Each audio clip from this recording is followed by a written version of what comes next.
kitchen!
Hey, Pollo. How's it hanging, everybody? Good to see you today. I'm a little perturbed. I missed out on the last day of Guilty Gear Strive. I got fucked. I got royally boned. Oh well, what can you do? Work and life. They kind of kick in whenever they feel like it, and that's that. Not much you can do. Who's this partially bald-headed looking fella in the background, huh? I think it's yours truly. How's it going, guys? Hope you guys are holding up pretty good today. I'd ask you if you enjoyed the last day of the Guilty Gear Strive beta. But I'm pretty sure most of my chat, or all of my chat, didn't participate. I was the only guy to really run in there and do stuff. But it's over. The beta's done. There's nothing else to do except sit on our hands until the game properly drops. Oh my god. I think I can think of something to do. EMG Annihilator, thanks for the resub, man. 18-month hype.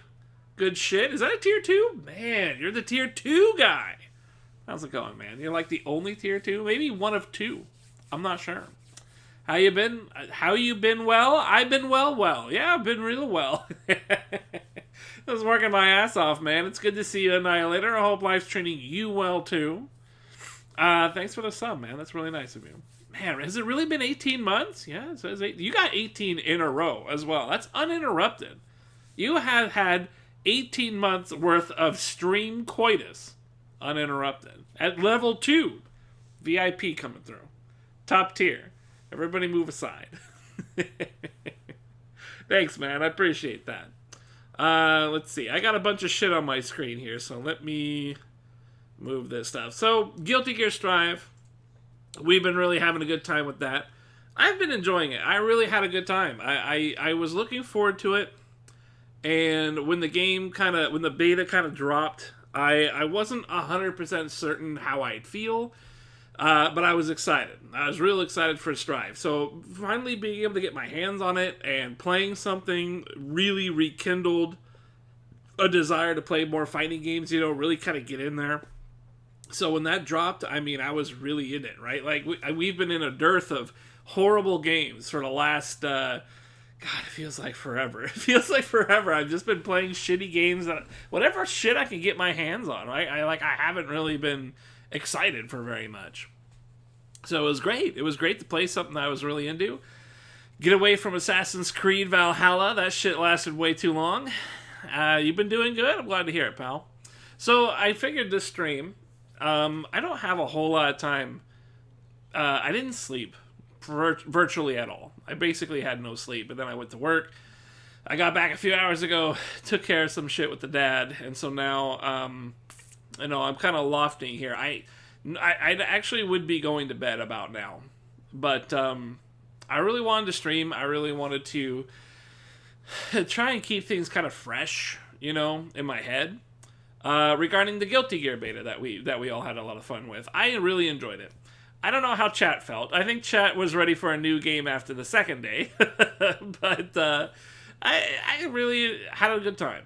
I had a good time, and I think back, and it really makes me want to think about doing more of it. You know what I'm saying? Like I said, I was really into the idea of getting back into some fighting games, and this Strive was going to be kind of like a fresh, brand new thing with, you know, fully realized rollback netcode that was supposed to be of the gods, you know, God's gift to mankind.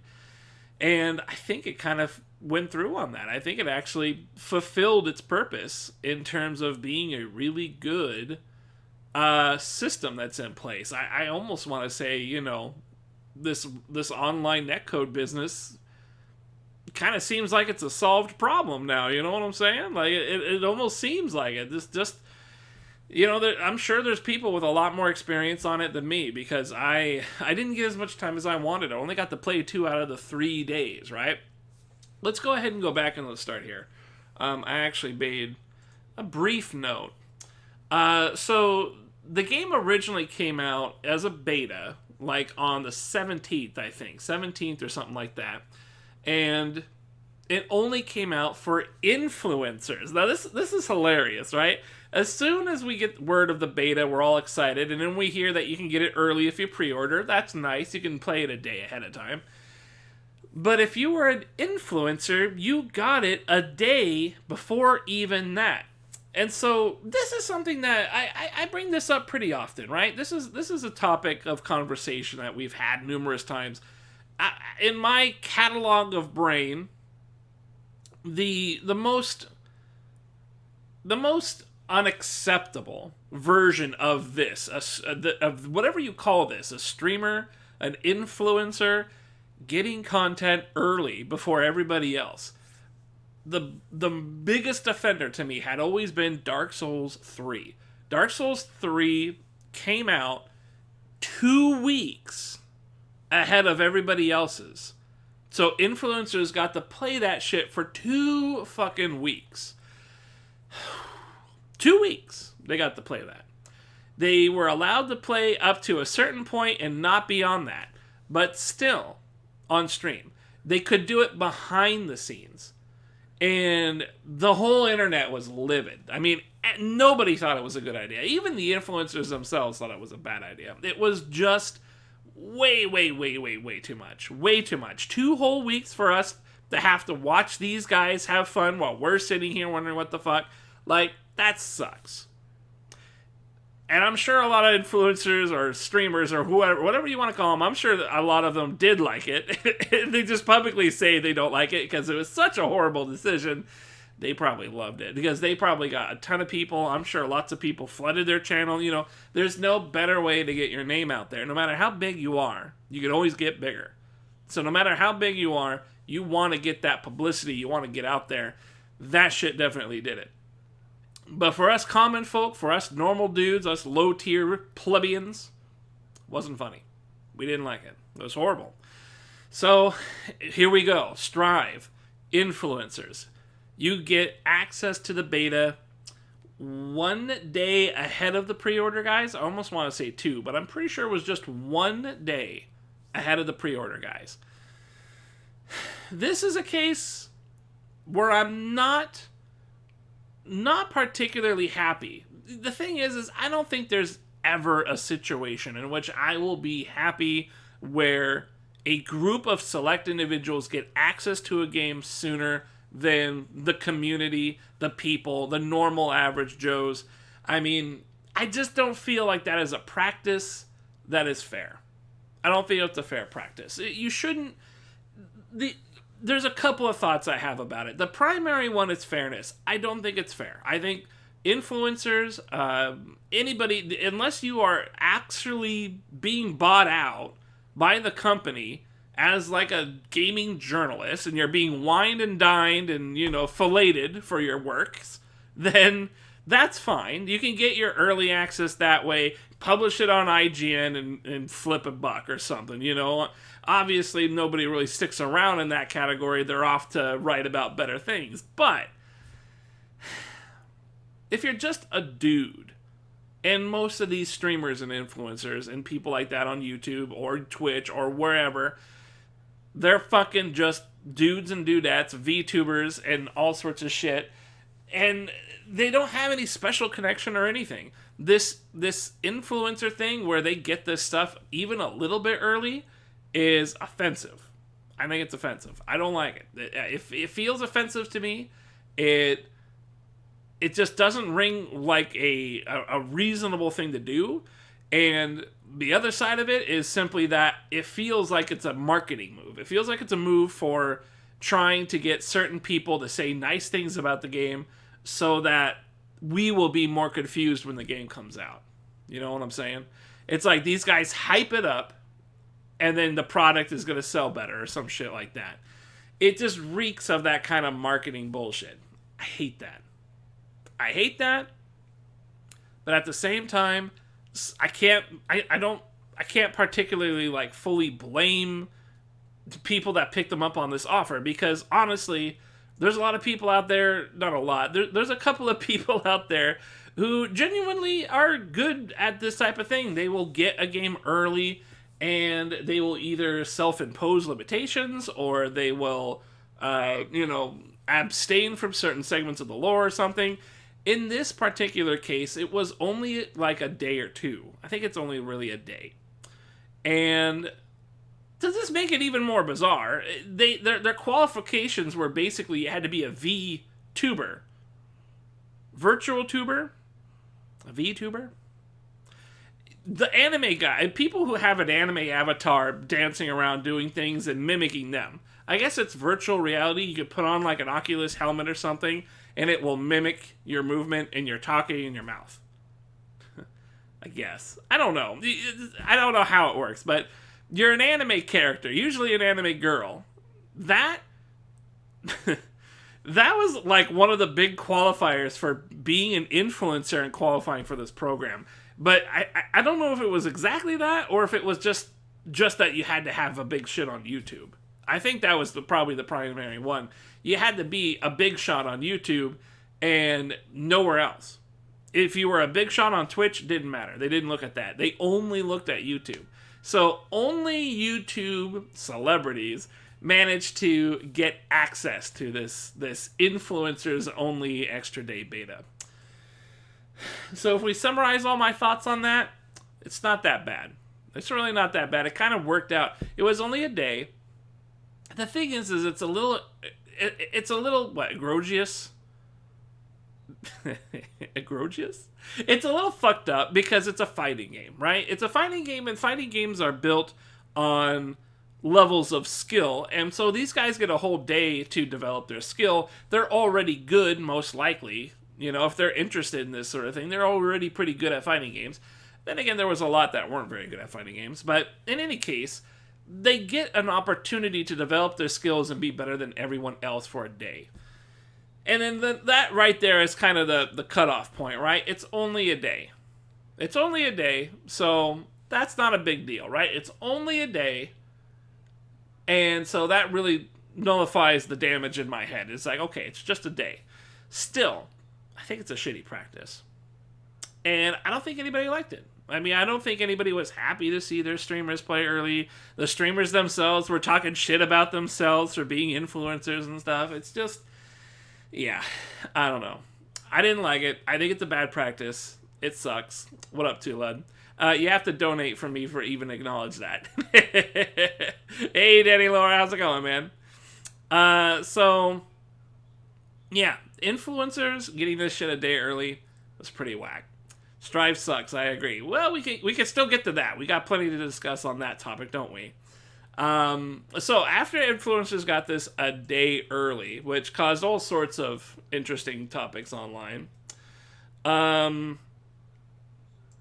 it was kind of interesting watching like a bunch of people who are really into this stuff, like going at it and stuff, right? Like we saw Maximilian go against Sonic Fox on the last day today. So they like paired up, some of the people that we know are good at fighting games, because there was a smaller pool of people at the start. It was easier to kind of find each other like that. And that was kind of interesting. I sort of liked that about it. But eventually the pre-orders came in, so people who had the pre-order, they got their day, and then it opened up to everybody else, which is where we all actually got in there. But the beta itself was not really that well ran. I mean, it seemed like the beta crashed on the first like open day where everybody can get in. It was really messy from what I understand. I didn't really get to participate much because I believe I had work on that day. Yeah, I actually worked the first day that it was opened up, so I couldn't really get in there until that night, the following night. But even I had trouble on the first day, right? That didn't work out very good. But I mean, it was definitely better than something like Street Fighter V, though. Like Street Fighter V, flat out didn't work for the first 3 fucking phases of the 4 phases. I think only the 4th phase is the only one that actually like reliably had connections and stuff. The first 3 were nothing but disconnection fests. It was horrible. So I mean, on that scale, this is actually worked out pretty well. I think most things were hammered out on that first day of chunk. The beta started becoming more stable. People could do stuff. Fights could actually happen, and most people were figuring out some of the problems with the current lobby system, which we'll kind of talk about and go into, because that was some shit too. But for the most part, I think when people finally got in and they could play, it was really fun.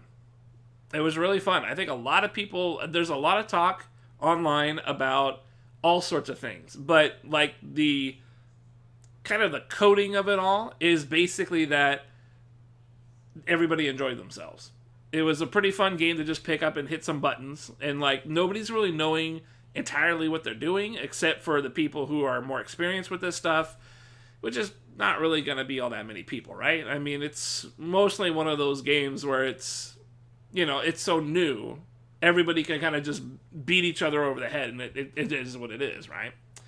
But everybody seemed to enjoy it. There wasn't anything that was standing out that really sucked. In terms of actually playing the game, the connections were good and stuff like that, which really comes down to like kind of the biggest point. The game had a really, really good rollback netcode, really good. It's boring. Well, I mean, you watched me play it for like 2 days out of the 3. You say it's boring. What is it boring about? Like, what's not interesting about it? Because as me who was playing it, I found it about as interesting as most fighting games. I pretty much enjoyed it on the same level of generally any fighting game. I liked it about as much as I liked Xrd when I first picked that up, and I really liked Xrd. I literally didn't watch a second of you playing it. Well, now you're going to watch a couple of seconds if you stick around, so you better get out of here, because you're going to see some. But yeah, I mean, it's doesn't really seem boring to me. I don't think anybody feels bored with the game, because it's not a low damage game. It's a high damage game, and that seems to kind of pick things up and keep things pretty quick, right? The rounds are fast, the action's fast paced because it's Guilty Gear. Everyone's dashing around and shit. It's pretty active. It looks good. It sounds good. It's got some nice, graphical fidelity shit going for it. It's pretty good. I mean, it sounds like people enjoyed themselves. Nobody talks about the actual gameplay. All I hear about is the netcode.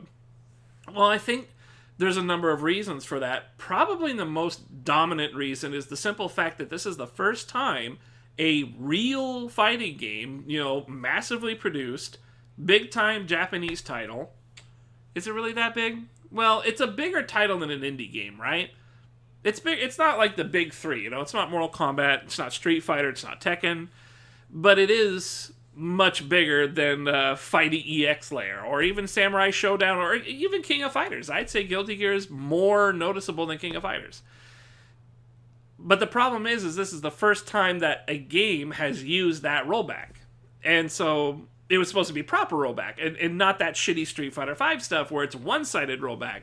Or even before they figured that out, just complete trash rollback where nothing worked ever. It was horrible. You guys remember that. I sunk so much money into that game. It was awful. The experience was miserable. So, in my personal opinion, yeah, the netcode would be the first thing I would bring up. And that's kind of why I'm bringing it up.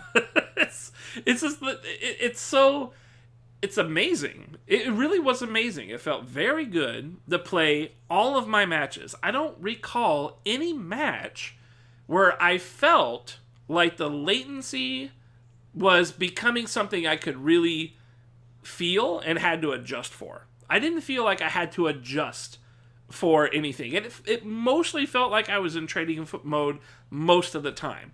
There was a couple of times where I would hit a button and it would be a little bit slower than I expected. But if I'm going to be honest with you, it's really, really hard to be new at a fighting game and understand that level of precision. So, kind of want to take this part with a grain of salt. Even though I'm saying the netcode felt really good and I had no problems with the latency, I actually feel like it's almost like magic the way that they did this. I can't be as precise as like when I was playing Lei Wulong in the last chunk of Tekken 7, or when you and me, Tula, when we had the last match with our characters in that game after they improved the netcode. I could feel very, very easily that they improved the netcode to a really solid state in Tekken 7. But if I'm being completely honest here, despite knowing more about the precise nature of Tekken, how it feels to play when you're in the lag and stuff like that, this one, I felt like this one was just so... The impression was so much overwhelming. The impression I got was very overwhelming. It was good. It was good netcode. It was good netcode from the beginning to the end. This one felt extremely reliable and good, even though I don't have that precision to really jump down on. I feel like if I were to be precise, I feel like it would be there. You reminded me of something I give a shit about. Talk about the new Tekken character. Well, really, what's there to talk about? She's a chick. She has titties. They're wrapped in a business suit because she's the president of Sweden. Poland. She's the president of the Main Man Sui. I don't know. The Main Man Sui fan club president. We don't know anything else. We haven't seen anything. No, I'm not kidding. She's actually... you're part Polish? Yeah, you're part bullshit is what you is. You're Mexican, you know it. Fucking... She's straight up like the president of Poland. Or something. Now, I don't really know if this is true. This might be some bullshit. But somebody said that the president of Poland is not a public figure. It's like a position that is largely anonymous. This might be full of shit. This is just what I heard. But the idea is that because there is a clear figure in terms of there is a president of Poland and they do issue out commands and be presidential, but they are not a person that is in the spotlight and their identity is largely concealed. So theoretically, the reason why Harada might have gone with a Polish president is because nobody really knows if the president is a guy or a girl or exactly what they look like. You see what I'm saying? They couldn't go with the president of Russia because we all know it's fucking Putin. Now, I don't think anybody would really care if you had a generic Russian president in Tekken or any game. I don't think anybody would care. But it's an interesting idea that they might have gone with this Polish president chick because they don't really have like a public figure there. Sounds kind of sketchy to me, like especially when I say it out loud. Especially when I say it out loud to chat and I'm like, how do they do it? You know, I asked my brother and he couldn't confirm, and he's kind of a guy who knows a bit about that.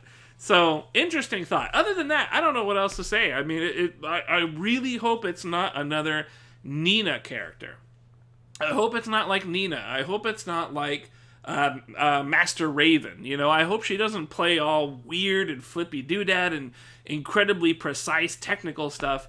I hope she's not like that. At the same time, I don't really care.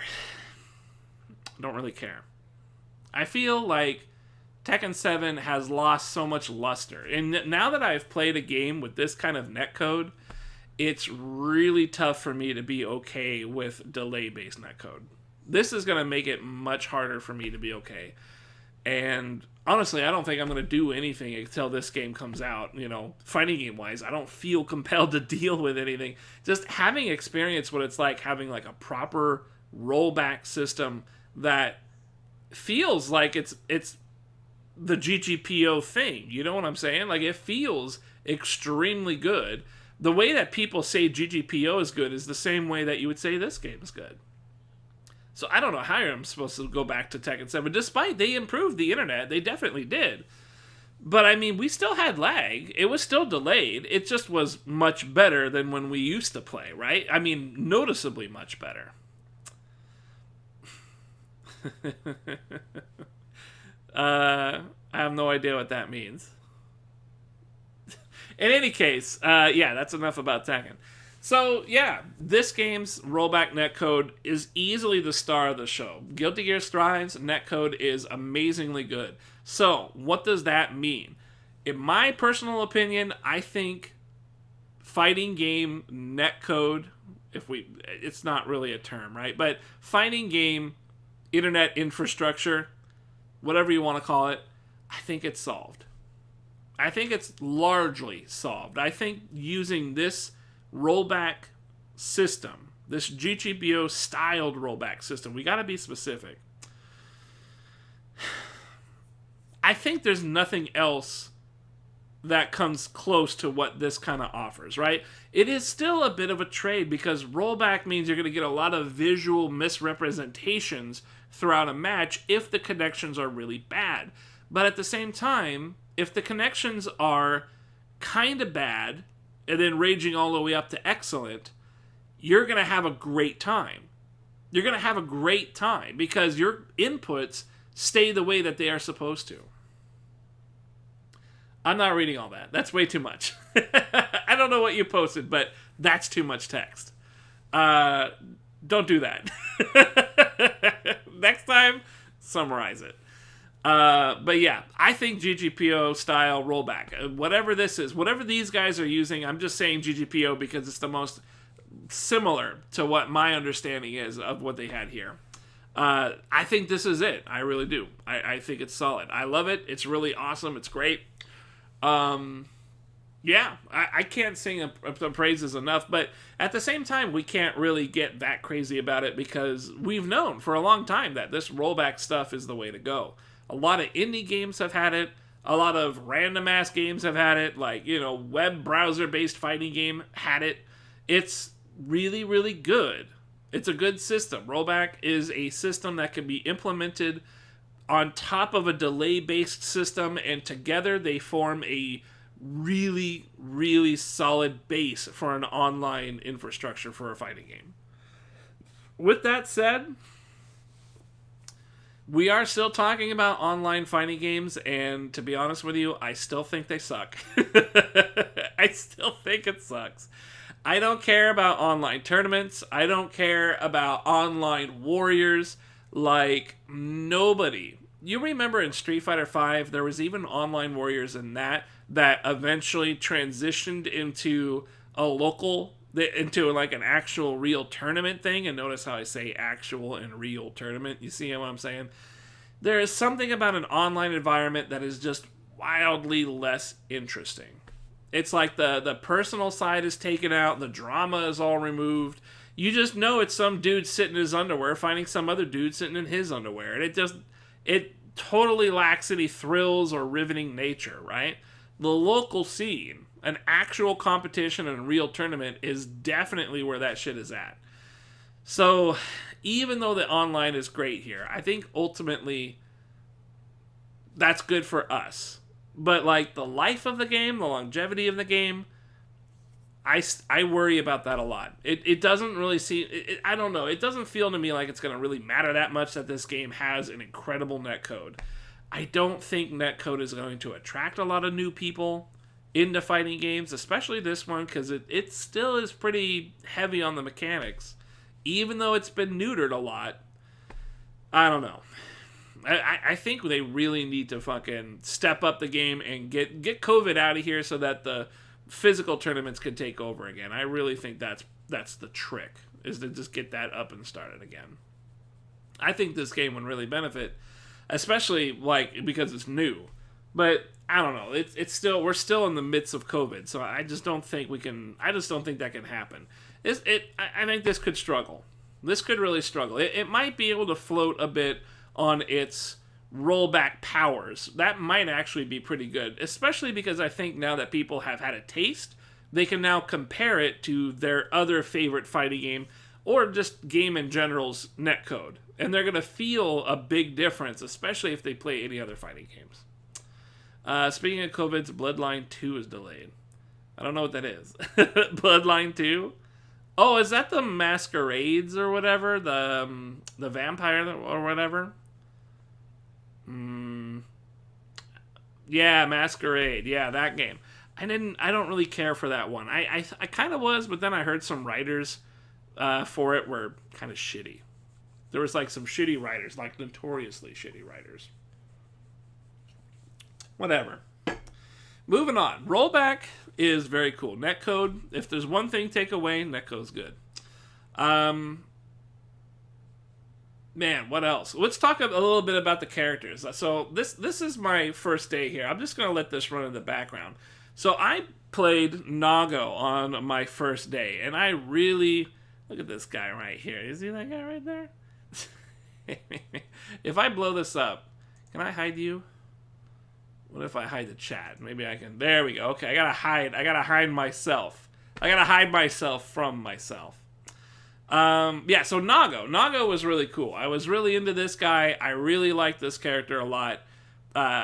Aesthetically, he is super cool. He's a big old samurai. He's got a big sword. He hits shit, and he does stuff with blood. I liked it.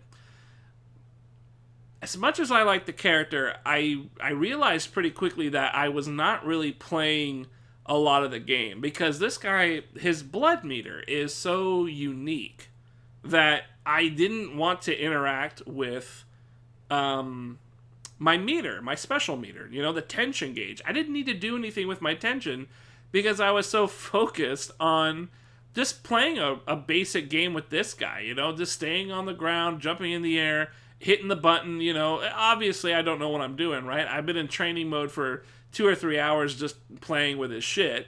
And you can see I don't even really utilize the maximum amount of this guy's moveset. I've had a lot of time to watch people actually play this guy.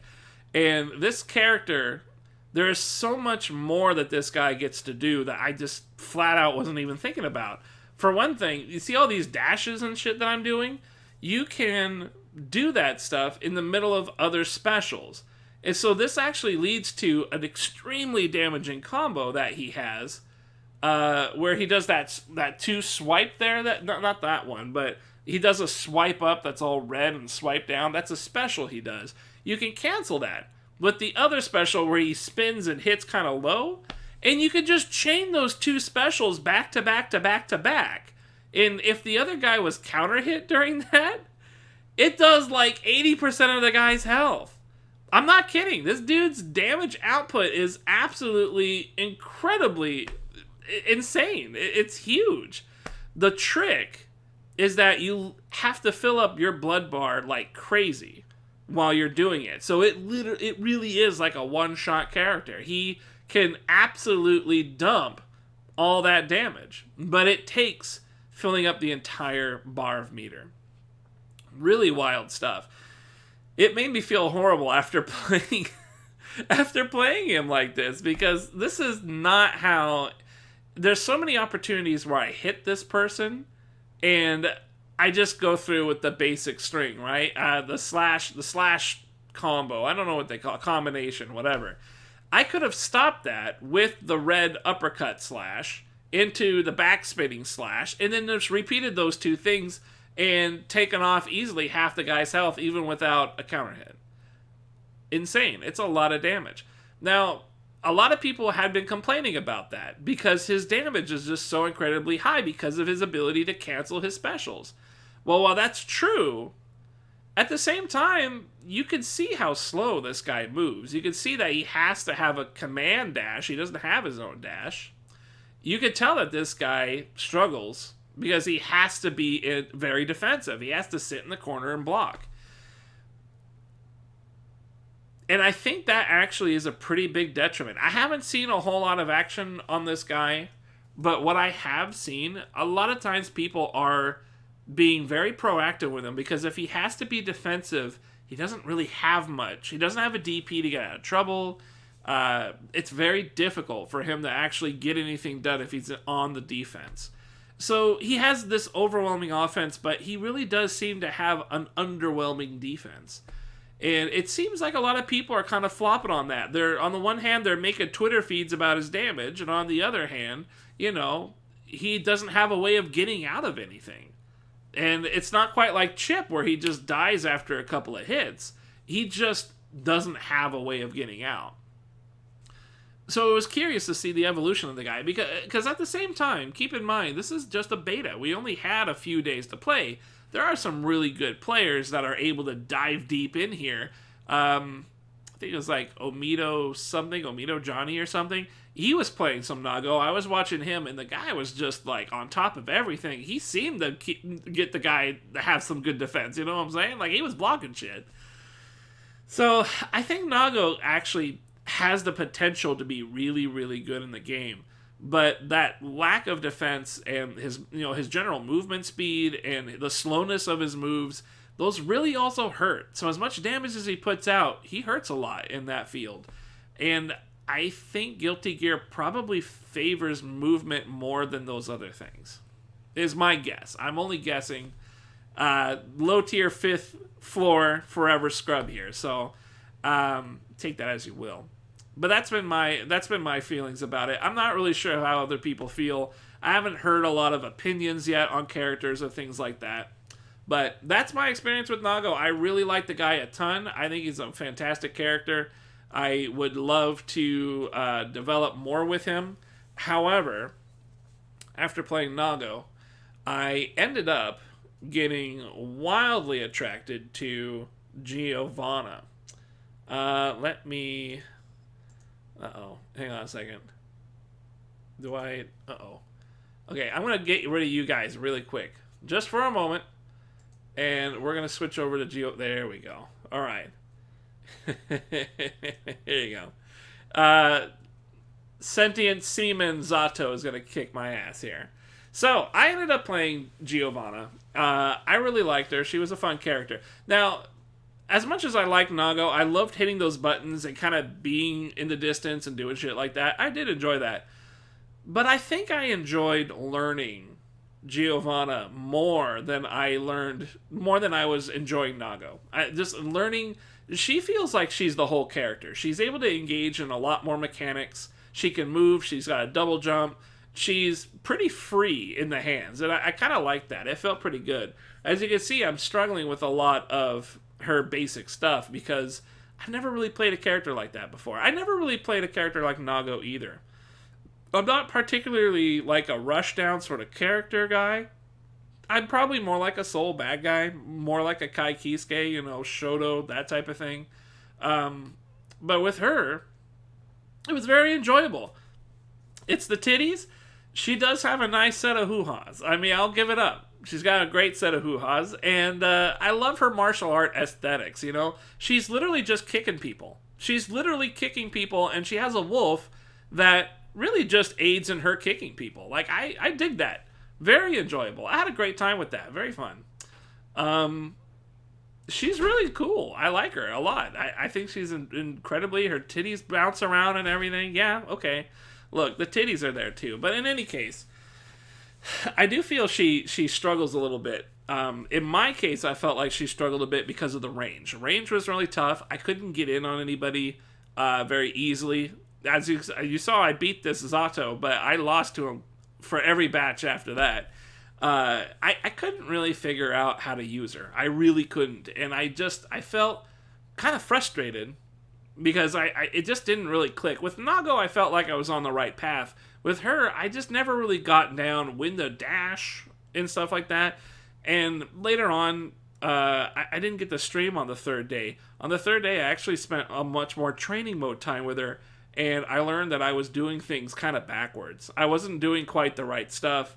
You see I use this far slash move, which is her triple kick, really isn't very good. And I was using that as like a standard button. I really shouldn't have been doing that. I wasn't utilizing her properly. I really wasn't using her right. So after going into training mode and seeing a bunch of other people, really I was just... I just had the wrong approach. I was using the character wrong. And after playing in training mode, I now feel much better. I really wanted to try and play with her again today. I wanted to have a last round to see if I could utilize some of the things I learned in training mode and adapt it, to the character. But it didn't work out because I couldn't work. When will it be released? We have like a month and a week or something like that. A month and a half. Either a month and a half or a month and a week. So, something like that. We'll try and find the real release date once we're done talking about it. We have a few things to go through. But yeah, so Giovanna, as a starter guy, learning Giovanna was really, really tough because she doesn't have any gimmicks. She doesn't have any tricks or anything. She's just a basic character. And she gets more damage when she has her tension up, and that's really it. She has that flip mix-up kick, but it's not real. You can just get jabbed out of it. She doesn't have anything. You have to play a real basic game of Guilty Gear to utilize her very well. Now, as a starter character, that's kind of rough because you don't have anything fun you can really go to and just pull out like an ace in the hole. But you also get to learn the game really well because you really have to use all the mechanics in play. I like that. I was really enjoying that near the end of my bouts. I was really starting to get into that. I've watched some higher tier people play Giovanna, and they have absolutely no problem with her range. They can dash around the screen like very effortlessly. They can get in on angles that I haven't even figured out. And apparently, just to kind of put a little bit of a cherry on top, apparently she has an infinite. I didn't know. While Nago has like 80% damage because of his blood meter usage, Giovanna had an infinite. I haven't seen it, but I've heard that it's an infinite. Pretty crazy. What up, Flare Out? April 6th is the target release date. Thank you very much for that, man. What is that? Like a month and a half? Month and a week? Something like that? What is the 6th? I mean, that's actually kind of out there, isn't it? April 6th? That's a Tuesday. Ugh. Yeah, actually, that's a month and a half or so. Man, that's so long. That's a long ass time. Ugh. In any case, I couldn't utilize Giovanna the way that I wanted to, and the way that I thought I was giving a good idea, but you can kind of see I'm so stiff, I'm wooden, I'm kind of going through the same stuff. I'm really mashing on a lot of buttons, this is what happens when you can't spend much time in training mode with a character and you don't have a lot of fighting game experience to fall back on. You kind of just do this, you kind of just have to feel it out match after match. And I was really dinging it. I felt really good with her. I didn't feel good with her. I felt like I was doing bad, but within that realm, I actually felt good. I felt like I had a whole lot more to learn. I had to really start from scratch. And, with both characters, I was stuck in the 5th floor forever. I was stuck on the 5th floor with all these other people with, to move on to the next topic kind of thing. They were really good mix of people that really didn't know how to play. They were still hitting buttons with people like this guy who have a real basic Zato control scheme. A basic setup. He's setting his stuff up and blocking certain things. Comes in when Eddie's out. He's doing a pretty good job of utilizing his character's unique style to play the character, and he's doing a pretty good job. There was a healthy mix of those guys on the fifth floor, as well as dudes that don't even know what the heavy button does. They don't know how to dust yet. They've never RC'd anything. Like, it's a nice mix. I kind of felt welcomed on the fifth floor. It became my little home, It's just like, I was right in the middle of those guys. I knew more than just hitting buttons, but barely more. You know what I mean? I was right in the middle of all that. So that was a nice experience. I like that. And Giovanna's a cool character. I really think she's great. So those are the characters that I played, and obviously I sucked with them both, which kind of makes me want to move on to talking about kind of like the system in like a general way, right? So the damage in this game is really, really high. I think the damage might be too high, but the problem with saying something like that is that I, at the same time, really enjoyed the pace of the matches. I like that they were over with pretty quickly. If I was really eating shit, I ate shit pretty fast, and then it was over. I appreciated that. I appreciated that the match kind of ended as soon as it began, and that only really happens if I'm like totally outclassed, or the guy hits like a really serious counter hit and I have a high risk gauge, the purple bar up there. It didn't happen all that often, but when it happened, it was kind of like this, it's just like this level of lethality that exists. And it's like, whoa, okay, that's how lethal it can get. And it makes for kind of a hype and exciting sensation when you're worried about it, but you also want to do it. It's an interesting balance, but at the same time, I think a lot of people are complaining that the damage seems to be just really, really high across the board. And then you've got these very specific things that people are talking about, and I have a couple of like mechanical examples I wanted to cross with you guys.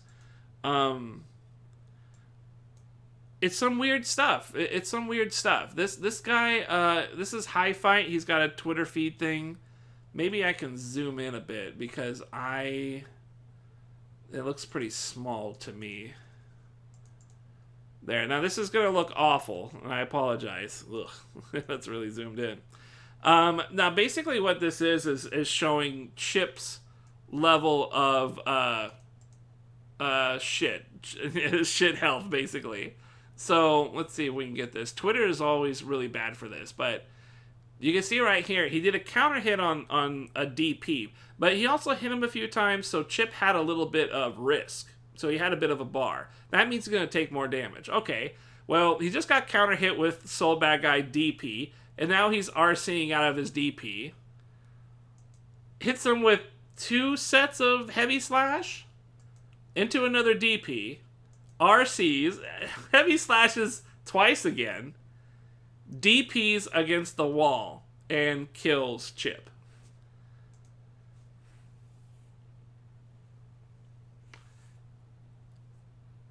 Chip is featured in a lot of these videos where the damage is overboard, right? Because he is the lowest. So I can't even say he's the lowest health character, because the problem is that everybody has the same health. It's just that his damage modifiers, his gut system, is the lowest out of everybody. So the damage doesn't get negated as much with Chip as it does with everybody else. But at the same time, I mean, it seems like a lot of damage for a character to have to tolerate for as little as Soul Bad Guy really executed here, right? This isn't particularly difficult. He just Dragon Punched, RC'd it, did 2 Heavy Slashes. I assume he's doing like a double jump or something. Maybe he just do 2 in a row. I'm not quite sure how he does 2 Heavy Slashes. He does do 2, right? Yeah, he does one here. You know what? Probably what it is the RC. Is he floating upwards when he RCs? No, he doesn't. He just keeps going. Wild. It seems really crazy. Some of the things you can get seem really, really crazy with certain characters. This is a very specific thing, right? It's Chip who's low health, and it's Soul Bad Guy who is like supposed to be kind of average across the board, right? He's sort of like a medium character, you know. Kai Kisuke would be the Shoto. Soul Bad Guy, I guess, would be a Ken version of a Shoto, maybe. I'm not really sure how I would equate it, but he shouldn't be doing gobs of damage like that, right? That is an insane amount of damage. Even a worser case is something that Turbo Dog brought up, you know, on the first day of beta, is Potenkin doing his command grab against Chip. He only has to do it twice to kill Chip. Chip dies in 2 command grabs, and that's it. It seems like a lot. It seems like a lot, and it's always Chip that takes it, but I think if you take this principle of the idea and apply it to all the other characters, it does seem to contribute to the idea that the damage values are really high. And I'm not sure if they're higher than they should be. It kind of feels that way a little bit, but I really don't want to lose the whole impact of losing a round really quickly. I kind of feel like that's cool, you know? There's a little bit of that in Tekken 7, where you can lose a round in Tekken 7 very quickly. Even with the changes that they had in the recent season, where I think they nerfed wall damage or something like that, it is still a very lethal game. And I think they made it now so like you don't really die in like 2 mix-up, you die more in like 3 or something like that. But I haven't really been keeping up. I haven't kept up with the latest season of Tekken 7. I kind of dropped it after the whole Leroy and Fakumram fiasco. I haven't really been keeping up that much. That, and I really like the tournament scene. You know, the offline tournament scene was really cool for that. So I don't really know if we can compare it. To me, it seems like the damage values of this game could be a little high, potentially. I'm sure more experienced people will be coming out, you know, with their own evaluations, and maybe they can debunk it, because there is a lot of people complaining. Just the damage overall is pretty crazy. That is one of the main complaints of the game that I've been hearing, is just damage across the board is pretty high. There is some other stuff I wanted to look at here. This character, this is more of a character thing. This isn't like I'm just kind of talking about like random stuff, right? Things that are going on. This is a tweet about how good Ram Lothire is. Ram Lethal. Now, it seems to me like the most popular character, the most devastating character right now is Ram Lothire. It sounds like a lot of people are talking about her. Her damage is really solid, and she gets it at a really good range. Like, she's very, very dominant in like a mid-range. And then she has this kind of pressure game here that is a little bit demonstrated. This series of things that she goes through, and then there's like branching effects and stuff. Apparently, there's not a lot of defense to it. You see, the guy is actually using faultless defense. You see this? It's trying to push her away and stuff, right? And it seems to work for a couple of attacks, but it doesn't stop her from being able to go back in and keep her pressure game up. It's pretty curious. Now, I don't feel like this particular tweet demonstrates the full lethality of Ram Lothire, or lethal, however they say it. I don't think it really demonstrates a character's complete capacity, because I have seen her do some really silly things very quickly, taking rounds very, very fast. And I think a lot of it seems to come down to the ease of which she's able to execute her moves and the damage that comes from how easy those moves are. I know Leffen has been really up in arms about it. He did a bit of a rant about how ridiculous. He even ended up playing her for a session, like a short session, where he really was dominating pretty easily. He was just absolutely crushing everything at the mid, you know. And I kind of saw that a bit on Maximilian's stream. Maximilian had a bout with Sonic Fox, and Max actually seemed to be holding his own against the character. And Sonic Fox obviously is a freaking genius when it comes to most fighting games. So it's curious that the character definitely has some kind of a real powerful aspect to her, but at the same time, people are still dealing with it. You know, not everybody is getting completely creamed. So I don't really know where it sits exactly. It's not clear. Like, it feels like she stands above most of the cast right now, but she's not so dominant that you can't come up with some kind of a game plan if you know what you're up against.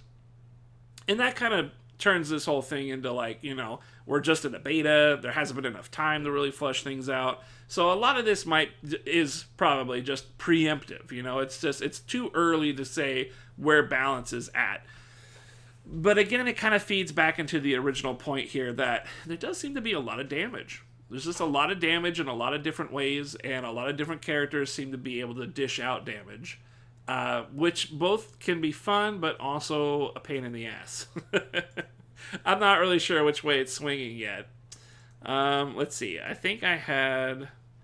What else do we got here?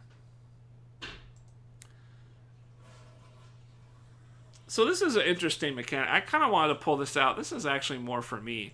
I like some things like this. This is always kind of cool. This is apparently you have an option select if you have a safe jump.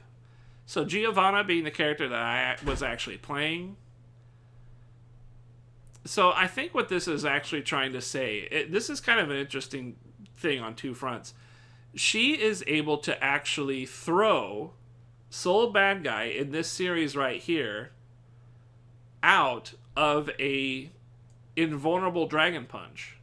So she dashes in. It's a safe jump. So she would normally be able to block this DP because she's going to land in time before this reversal actually fires off. But instead of blocking it, she throws. So there's two mechanics in play here, right? She's beating this DP with a throw. Apparently, you can beat any normal with a throw. Throw will always overlap a normal. So if you hit a button and the other person throws you, your button will always lose out as long as the throw registers before the button actually hits.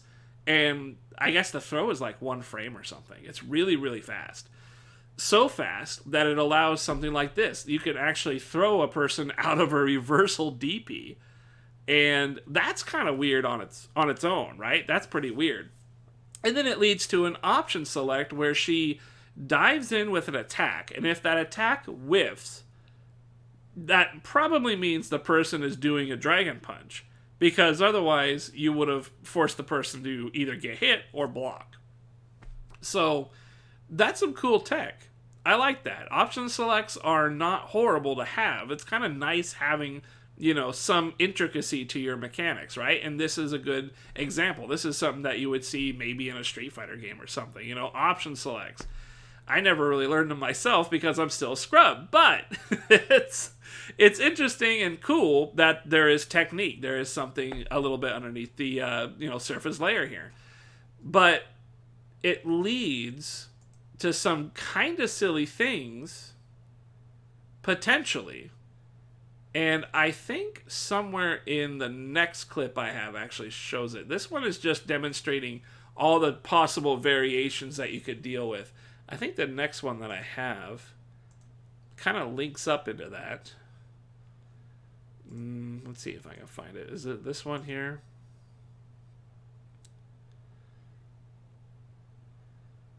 Yeah. This is a strange one. So this is, again, Lothire. She is able to set up a similar situation. Rather than a safe jump, that is a jump that, you know, you can protect yourself when you land from whatever reversals are issued. She can swing a sword out and follow it up safely. She can even RC, Roman cancel, her sword attack, dash forward as part of the RC movement, and grab the guy before the reversal even happens. And then get damage like this. Look at this damage. You see the damage that she gets? That's off a throw? Is it an RC throw? That's what it's got to be, right? Because you can't beat it otherwise. Yeah, see, it's a throw in the corner that allows her to combo.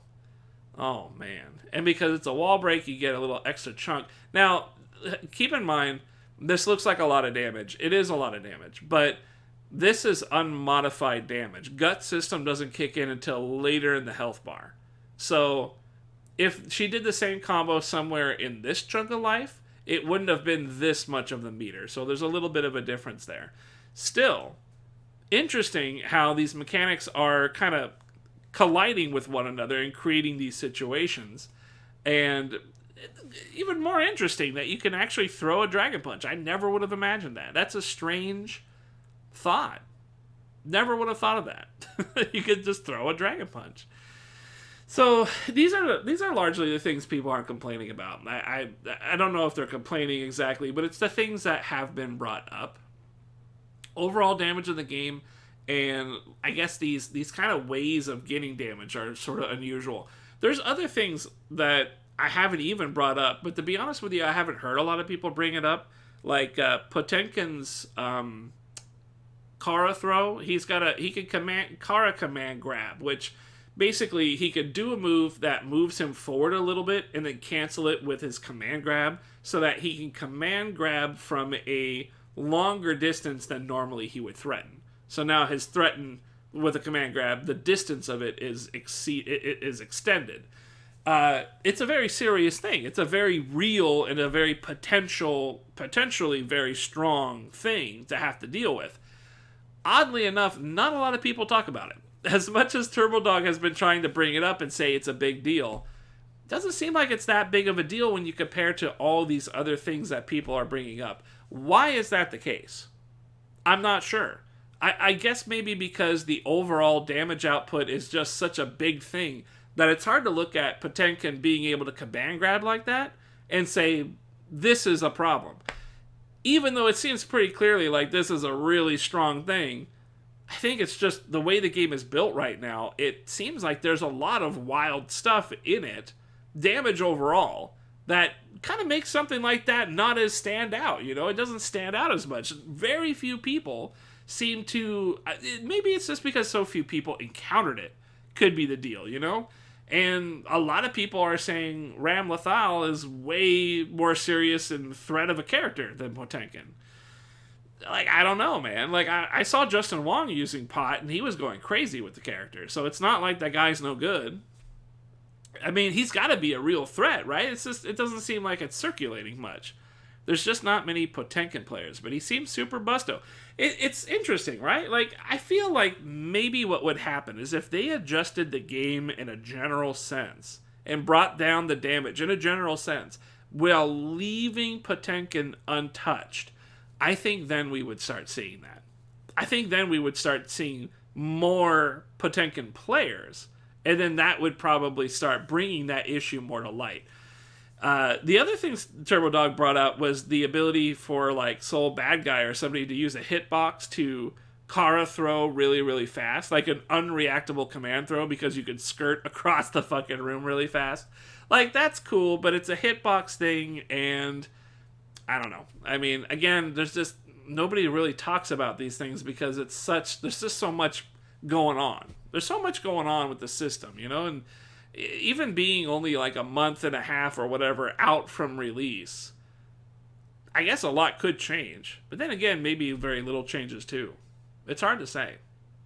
In any case, I found all this interesting. It's cool to kind of analyze what we discovered during the beta. And again, all of this is from the viewpoint of a guy stuck on the 5th floor. So, you know, take it with the grain of salt that it deserves. What else, man? What else? Fucking, you know what I want to talk about. So that's all the characters. That's all the mechanics and the balance. That's the word about town of how things have been going down. What I really hated, let's see if we can skip to when this shit was going down. Man. Flare Out, you probably were playing this game, right? Like, you've got to let me know, how much did you hate this fucking lobby system? What up, Dark Angel Master? This lobby system has to be the worst fucking thing I've seen in any game. It's got to be any game. I've never seen something this horrible. You lose control of your character like crazy in this thing. You try and challenge somebody, you sit there with your sword out and shit, and like, what the fuck is going on? And then you don't successfully connect, and it like disconnects and shit all the time. Man, like half the time I was trying to do stuff, I was just trying to wait for a connection that would actually work. This lobby system, if we take that part out, there's some parts here where I'm like really, really stuck. I think, this is more fight with Jizzy Zato. God, this guy absolutely destroyed me. I think it was maybe near the end or something here. Man, I really got a couple of fights in though. That's good. When you fast forward it, maybe I just don't remember the fights that well because they end so quick. But yeah, I felt like this was most of my time. I mean, when I was sitting here talking to stream, I felt like I was sitting here most of the time, you know? And a lot of people have complained about this. This is just it's a really awkward thing. So if we take out this problem, right, just as a face value, the tower system, I kind of like it. As like a basic thought, I think I like it. You work through the floors, and eventually you get to the 10th floor, and if you're really good on the 10th floor, you go into the Celestial Heaven's Gate stage, and if you can get 5 wins in Heaven's Realm before you get 2 losses, you get to stay there for the rest of the month, or for a month. I'm not sure if it's the rest or a month. But either way, you get to stay up there if you get 5 wins in a row. But if you get 2 losses, you get kicked out of heaven, and you go back down to the 10th floor? Yeah, you go back to the 10th floor, and you have to work your way back into the Heaven's Gate again. I like that. That's a cool system because it kind of creates this drama, right? There's this tension of if you actually get to the 10th floor, I never will, but if you can get to the 10th floor, it's like, wow, there's something to work towards. There's something cool to work towards. It's not just like getting a Tekken Prime or Tekken God status or something, you know? It's not a rank. It's not, I'm about to fucking sell myself out here. It's not gold rank in Street Fighter 5. It's not gold rank. It's not platinum rank. I don't know. I don't know what rank they go up to anymore. I haven't played since Necalli was relevant, but you know, it's not that. What up, Bex Lauren? That shit is not what this lobby system is. Like, nobody really cares about what your rank is. Your rank just doesn't really represent much. It doesn't really do a whole lot for anybody. Like, I don't feel like rank is indicative of a person's ability to play. You know, I've never really felt that way from all the, you know, other people that I watch. It just seems like it's as random as the people that I fight against. Sometimes I fight people who are twice my level in this game, and they're still in the hit the button phase.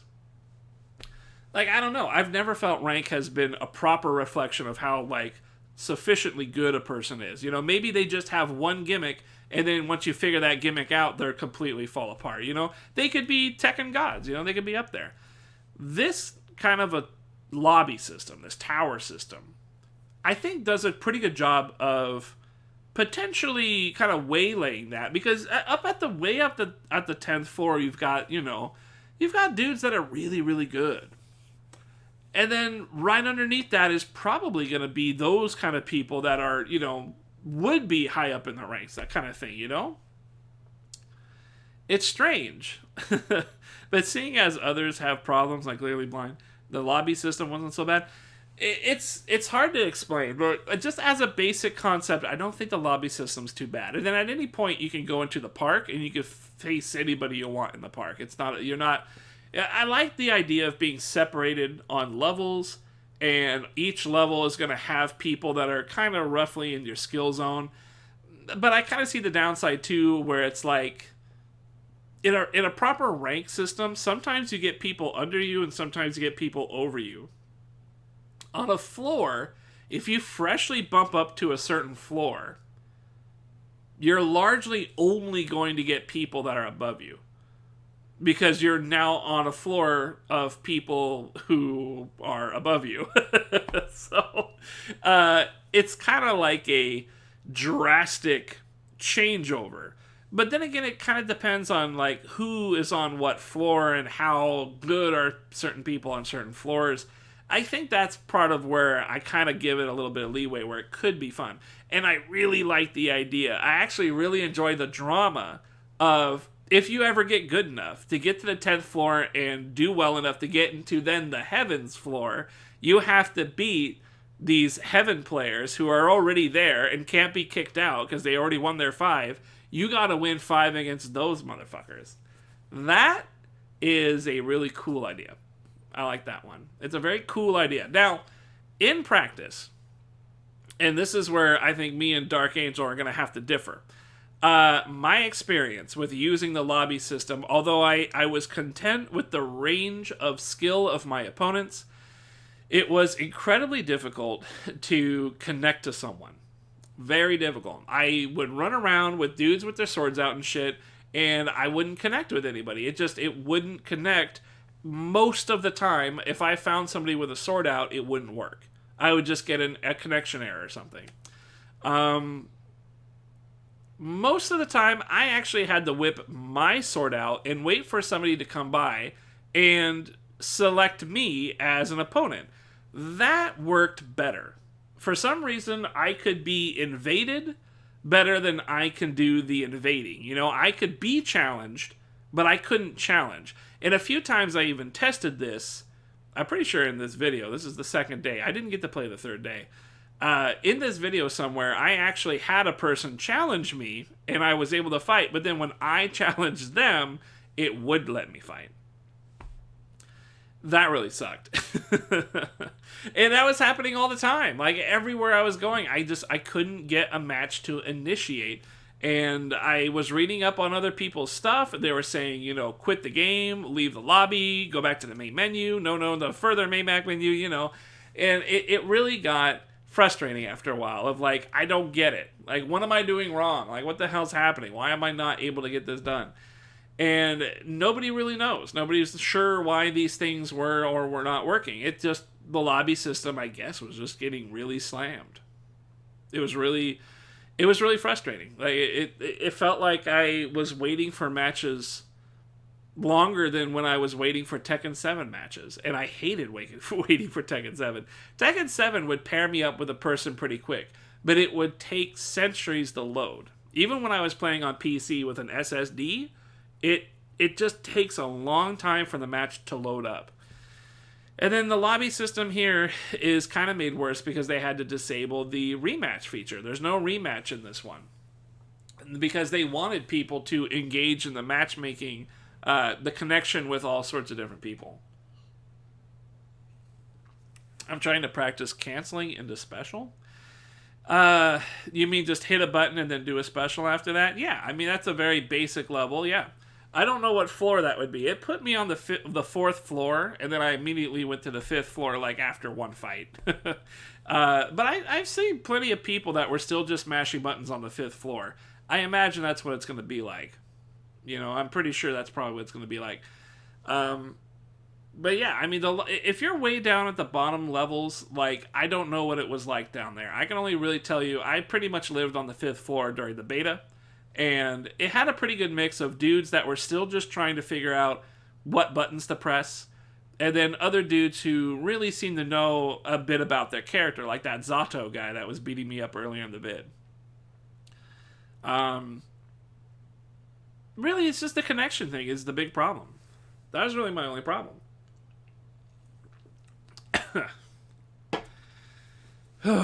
Otherwise, I don't know. The lobby system seems kind of cool. I really hope they manage to figure that out. You can see my hand over there in the video while my hand's here. So you see, I'll just come on, man. Just get out of here.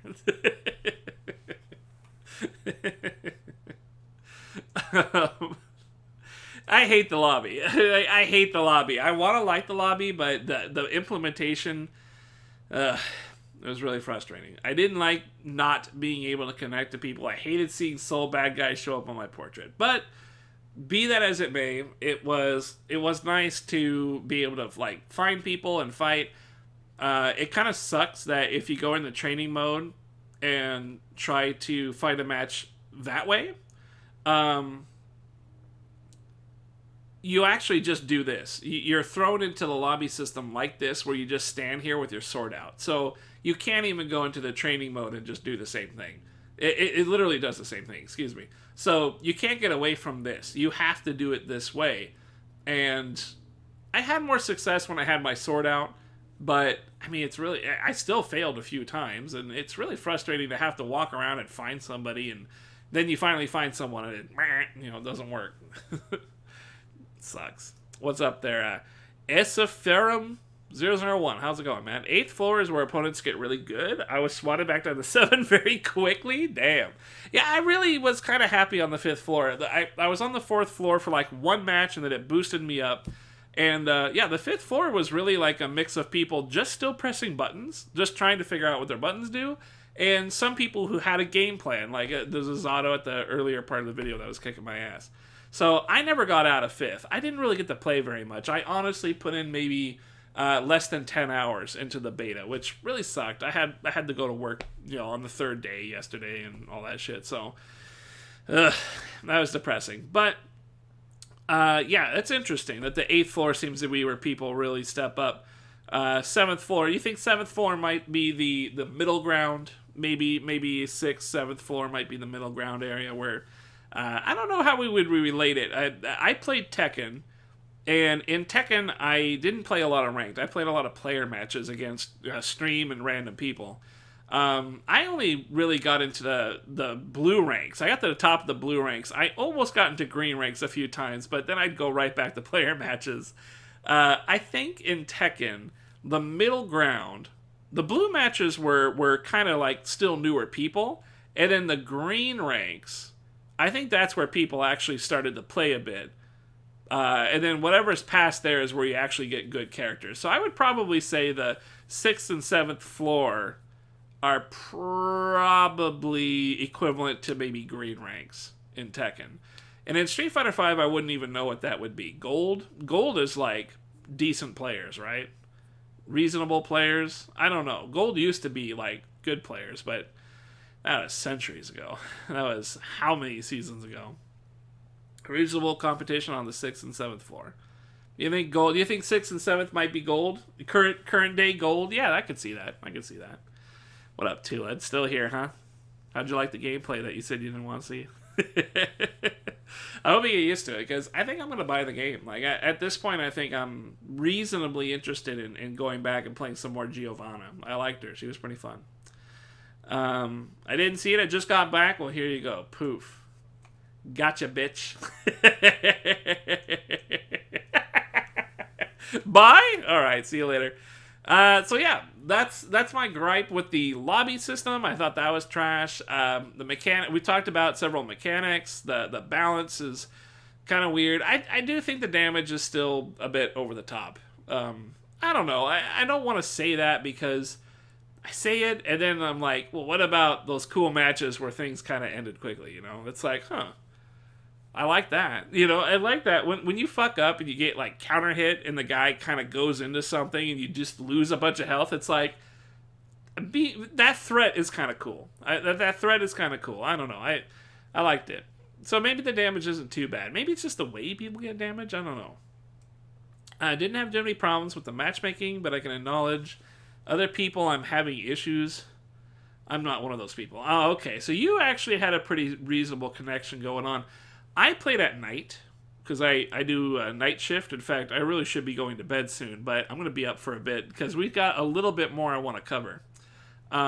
We got a survey we got to do. I'm going to go through the survey on stream with you guys. But yeah, I mean, maybe it's the time of day, maybe it's your region, your location, the people you were challenging. I had a bit of a mix. I had some people from a little bit longer distance challenge me, so I felt a little bit more of the rollback kicking in. But even with that, it was really solid. I mean, again, out of everything that we're talking about, the shining beacon really had to be the rollback netcode here is just absolutely stellar. I think at this point, I'm willing to believe that, fighting game netcode has been solved. It's a problem that's been solved, and it's rollback. It's GGPO. Whatever style rollback this is, because this is way better than Street Fighter V's. Potemkin hits like a train. Yeah, that's definitely his gimmick, or his motto. He's big enough to hit like a train. I mean, he probably could use a train to hit you if he really wanted. But, yeah, that sounds about right. So, we covered some stuff here. The beta was down during the first day, but that's about it. Yeah, people seem to enjoy the game. They really liked it. Yeah, the lobby system sucked. The characters, lots of damage.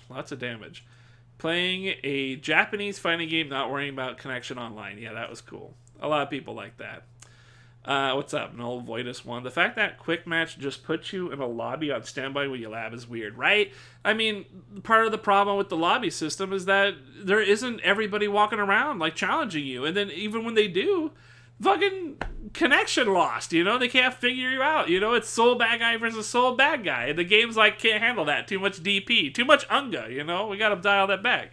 Somebody play Leo.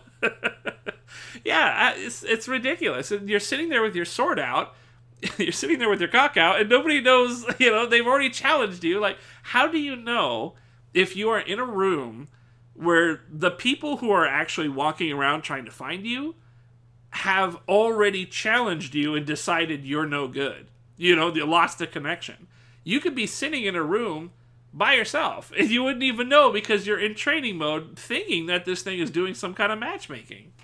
But it's not. It's just plopping you in the middle of the room, hoping some random guy wanders by and be like, oh, hey, nice sword. Let's fight. Yeah, really weird. I like the system. I like the idea of the system. I just think it's implemented in a bit of a whack way. That's all. I think it's kind of whack. I don't know if they could change it. We could talk about how shitty this pixel stuff is, right? Like, we don't like any of this, right? Like, this is not what we want. We don't want this. This is not what you and me signed up for. This is some. What is this? Is this Super Nintendo? Like, what are we doing? I thought this was 2021. I didn't realize I bought Guilty Gear Strive on my Atari 2600. Like, come on, man. This is not appropriate.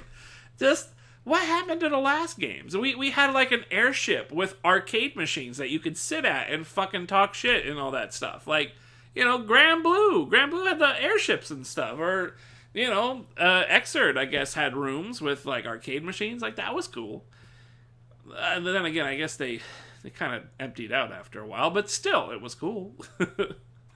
Some of the assets look better in the lobby since the first beta. Tells me this is staying. Yeah, I don't think it's going anywhere. I don't think it's going anywhere either. It's a month and a half or less than that, a month and a week before release. I don't think we're losing this. Yeah, I think we're stuck. But whatever. We just gotta make do, right? Now that I think we can all agree that the internet, the rollback, the netcode is just so good that maybe this is the next thing, Can someone get the rollbackian president on this? Like, we've already got the guy, he won, all right? He won the war for rollback. We need to win the war for a good lobby system, a good ranking system. Like, matchmaking, skill-based matchmaking, or, whatever the hell those FPS guys call it. Like, come on, man. We gotta get the president on that shit. We already got the president of Poland in Tekken. Let's get the president of rollback on this lobby thing. It's Sajam, right? I'm pretty sure it's him. I don't know. Maybe it could be Maximilian. He had a lot of people. I like the atmosphere of Strive in general, though. It doesn't make you feel bad for not knowing stuff. They've always had really good tutorials, too. I didn't really do any of it here, but I heard it's pretty good. Sajam the rollback warrior, right? Again, me and him have the same shitty ass camera where it's got that low light thing on it, and every fucking time I have to start this damn stream, like, it's just every time I gotta hit this button, cause otherwise everything's all bright like this, and then my FPS goes to shit, and then I have to unclick it, and then I'm back to somewhat normal. I gotta get a new camera. Shit sucks. I'm cursed. I got the Sajam curse. What else? That's really it. 2-day extension for... Yeah, we got an extension for the beta, so that lasted today, and it's none. So, overall, like, compared to any other beta that I've tried, like, I haven't tried a lot of fighting game betas. I used to play a lot of, like, MMO betas and shit, open betas. And Street Fighter V is the only one. I tried really, really hard to get into Street Fighter V. I dumped some money into that shit. I really wanted to like it. It was Street Fighter. You know, how could it go wrong? How could it go wrong? That's what I said. It went fucking horribly wrong.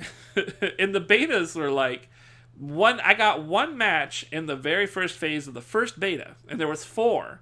And then they didn't have the other 3 till way, way later. And 2 of them were complete trash, and one of them actually worked okay. And then the game came out, and it was garbage. Yeah. So, I mean, compared to that, this was a wild success. Wild success. This is much, much better. Despite the shitty day one, this beta was better than the first. Yeah, I guess there was another beta for this, wasn't there? I wasn't there for that. What's up, Turbo Dog? My favorite Turbo Dog. You know, the funny thing, Turbo, I haven't seen anything, other than what you linked me on Twitter, I haven't seen anybody complaining about car throws at all.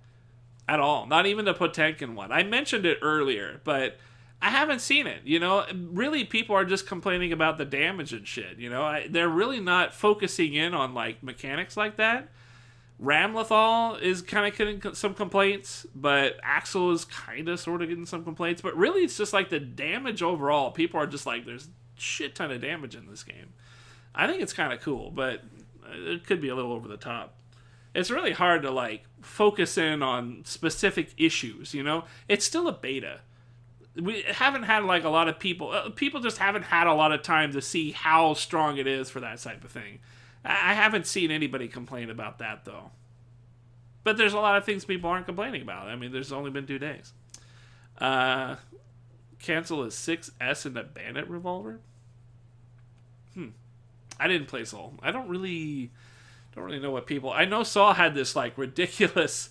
Saul's got, like, this ridiculous loop where he does, like, Grand Viper or something, and it bounces you up, and then you could do 5K, which is just neutral K, right? You just do kick, have it hit twice, do Ground Viper, and you can, like, repeat that over and over and over or something. You have to change the timing a little bit, but you can do the loop, like, continuously. I don't know if it's an infinite. I guess it's not that continuous, but I heard that it's some pretty crazy stuff. Like, you get huge gobs of damage if you do it. Compared to his, like, more intended rational... Sajam did a bit on it at the end there, so... I only got 3 matches during the first beta. Damn, really? Was that bad? Wake Up Throw is strange. Wake Up Throw is strange. I think that's... I think it's strange, like what I showed earlier. You can throw out of a DP. That's really weird, right? Like, you can literally throw a person.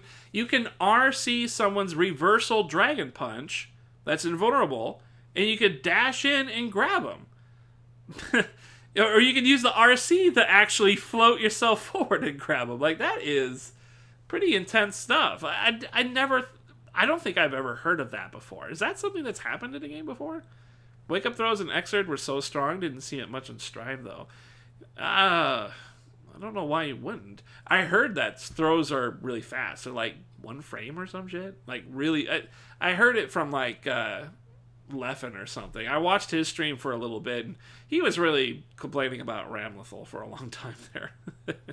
Yeah, it's really, I saw it a lot. You saw it, yeah, it is 1 frame throw? Damn, that's crazy. Yeah, it's wild, man. I don't know. Wake up game is pretty hard. I tried to, meaty a lot with Giovanna, and it wasn't working out well. But I suck with the character. That's all it is.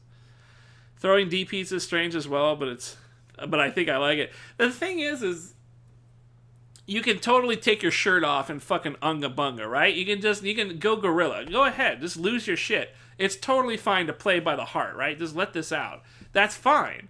As long as you got some meter. Because if you decided to DP, if you were just like standing out in the field and you just had the overwhelming compulsion to Dragon Punch, you could do it.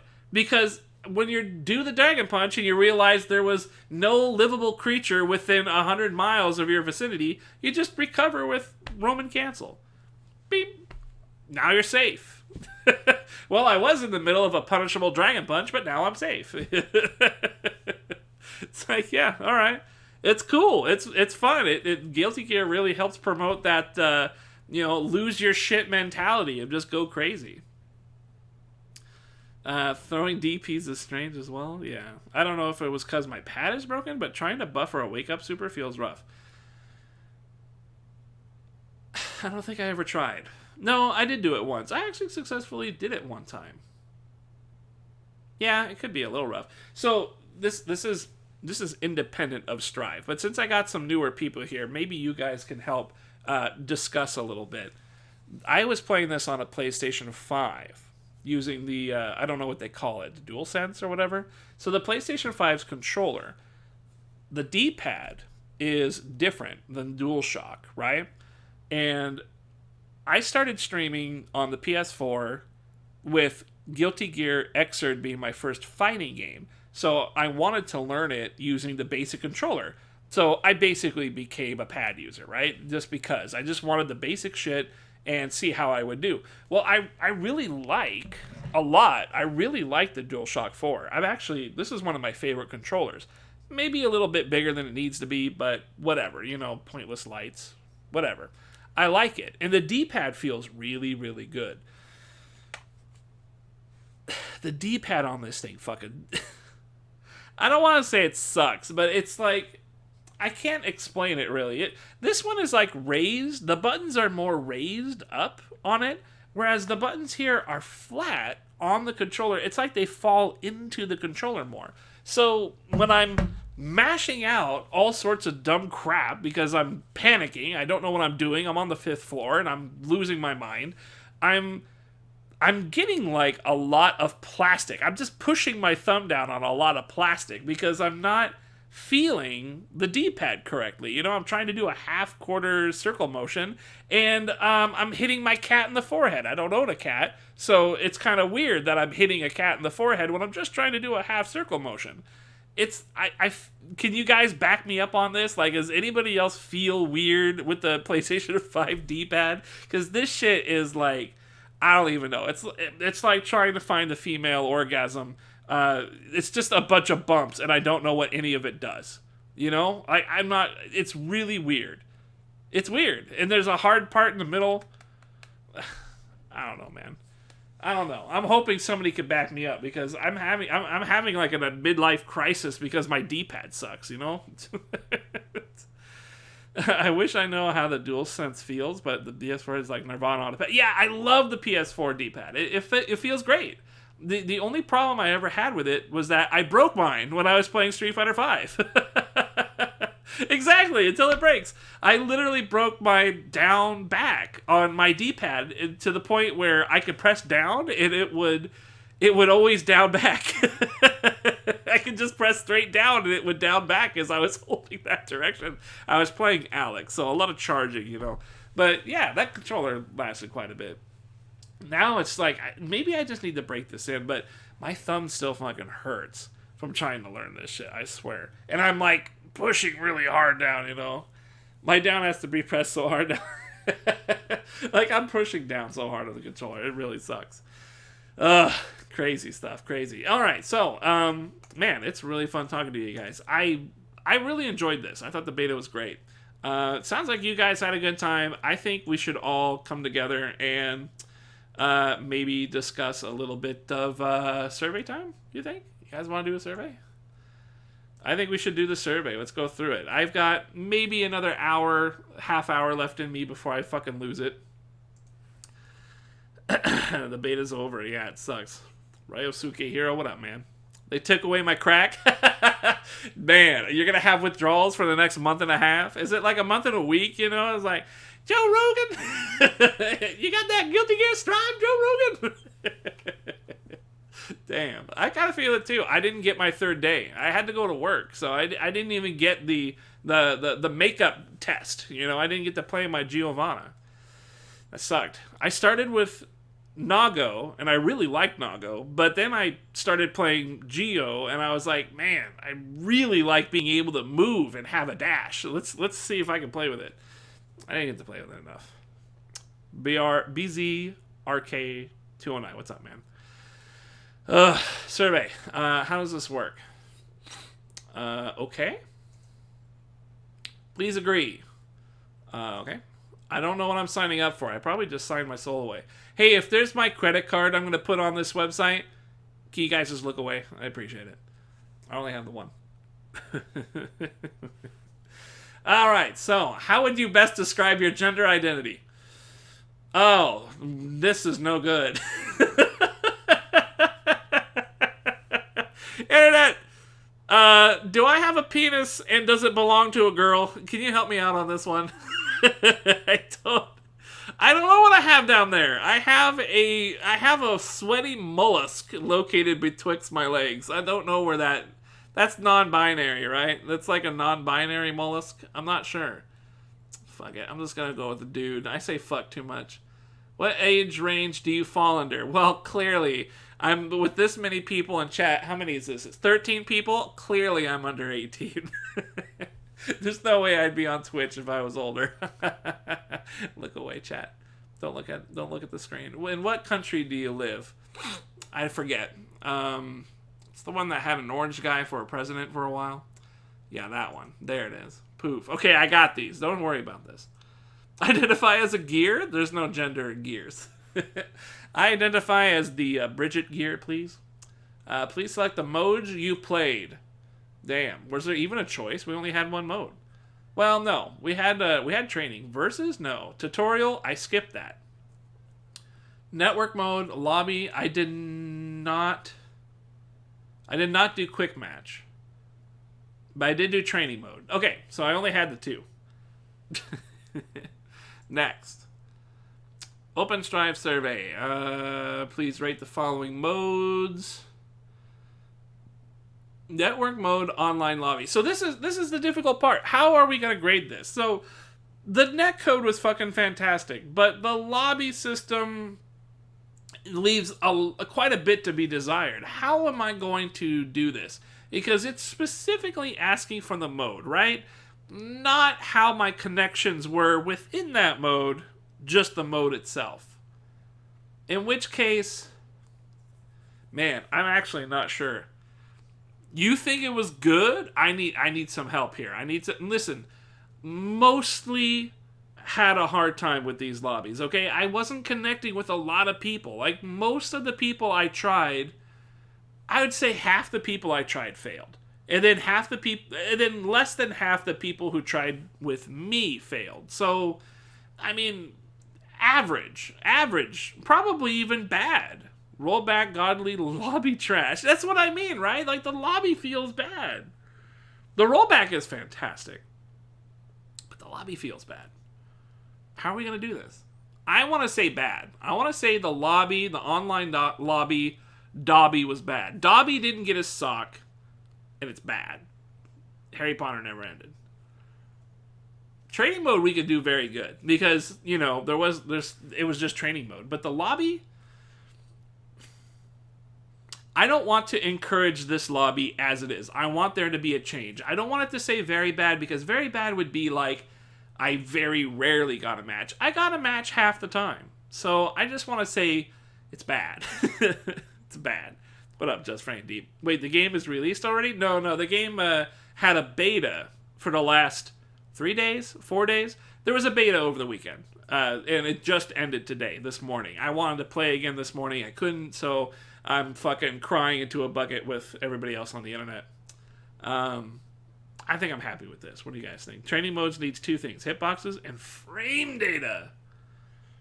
That's right. Even Tekken has those things. Ooh. You don't have frame data? Tekken got frame data. You gotta buy DLC, but, you know, it's there. I still want to say it's very good, though. Yeah, I mean, you gotta pay a pretty penny, but that's some premium dosh, boy. You know, you gotta be on it. Did you like the game? Yeah, I liked the game. I actually did like the game. I think I will buy it. Let's be honest here. The fact that I'm going to buy it, it's going to come from the fact that, like, the best time to play a fighting game is when it's new.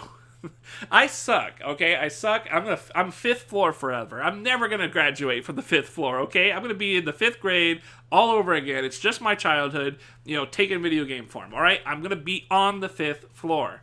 But at least I'm going to have a lot of other fucking dudes who also belong on the 5th floor with me. So Yeah, I'm going to buy the game and I'm going to have a good time. This is how it is. There's nothing I can do. I like this. I feel pretty comfortable. What do you guys think?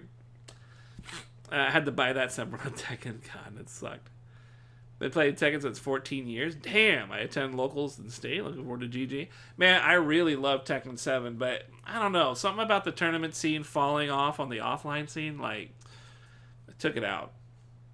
And then netcode, the online stuff, just it didn't work out. I really love playing Lei Wulong, though. He was really good. I don't think he's, like, the best incarnation in Tekken 7, but he's just really good. Crossplay, because I'm honestly on PC. Ooh, that's right. I don't think there is crossplay. I don't think it's planned. I think crossplay is just PS5 and PS4. Damn, that sucks. That'd be really cool if you can get crossplay, though. Alright. The modes, they are done. What's next? Please rate the following aspects. Character visuals. Hey, I was pretty down. I think this game looks beautiful. Character animations. Yeah, why not? Kind of want to say good. You guys agree with me in that the animations during like the intro and the outro are kind of wooden? They're kind of like missing frames. You think very good? I'm being a little picky. I mean, you don't play this game for the cutscenes. You play it to, fucking dash up DP. The online is awesome now, post Season 4 update. I had a match with Tulad after that, and it did feel better. It did feel better, but man, I mean, compared to what we just did in Guilty Gear, it doesn't feel quite like that. I am Bale to connect players from other towns. Weird. Melee animations are top tier. Yeah, of course you would pull out, my favorite waifu animations are top tier. Her boobies jiggle and her thighs jiggle too. Like, yeah, okay, I get it. Top tier, very good. Perfect character animations, I know. Your waifu's titties are flopping around your face. Take the fucking VR helmet off and take the survey. Stage graphics, I don't know, they were good. I like the snow stage. We'll just do good for that one, because some of them look kind of bad. I have never played any Guilty Gear title before. What advice would you have for noobs? We're coming from Tekken, wanting to try Guilty Gear. I don't really know. I'm really bad. I'm horrible at finding games. I never got out of blue ranks in Tekken, so I couldn't tell you. I could talk a lot of shit, but I never got out of blue ranks. Even though I put over 200 hours in that game. I played a lot of player matches. I would say, get used to air dashing, man. I mean, honestly, I would not even worry. Find a character that looks cool and smash on those buttons, man. That's it. If you've played Tekken, I think you've played a harder game than Guilty Gear.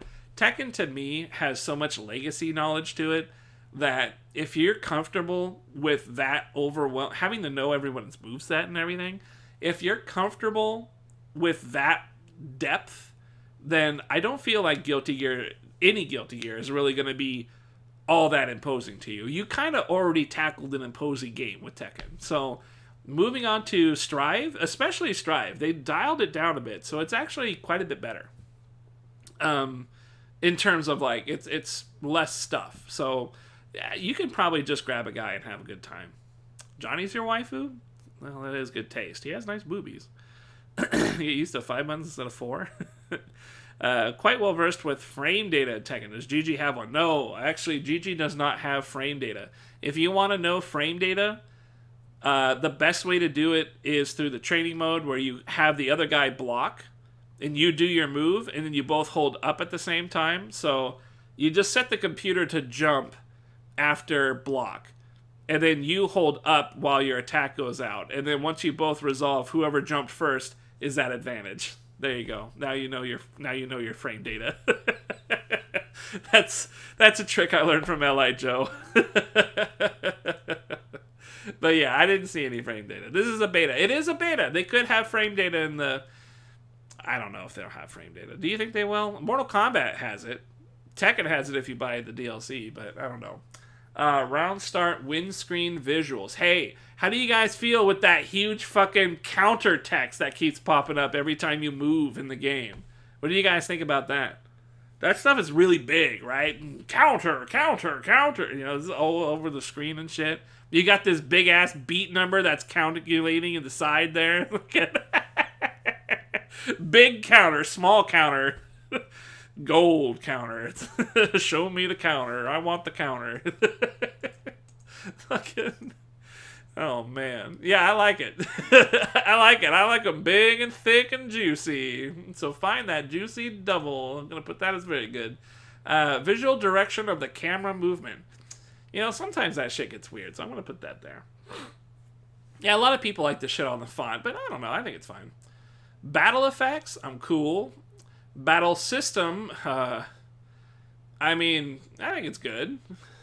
I don't know anything about the system. Makes me go harder because I always fuck up the counter combos. Yeah, right. Sound? Okay, you know what? I'm going to be honest with you guys. The sound. This is a good thing to bring up. Background music. Xrd.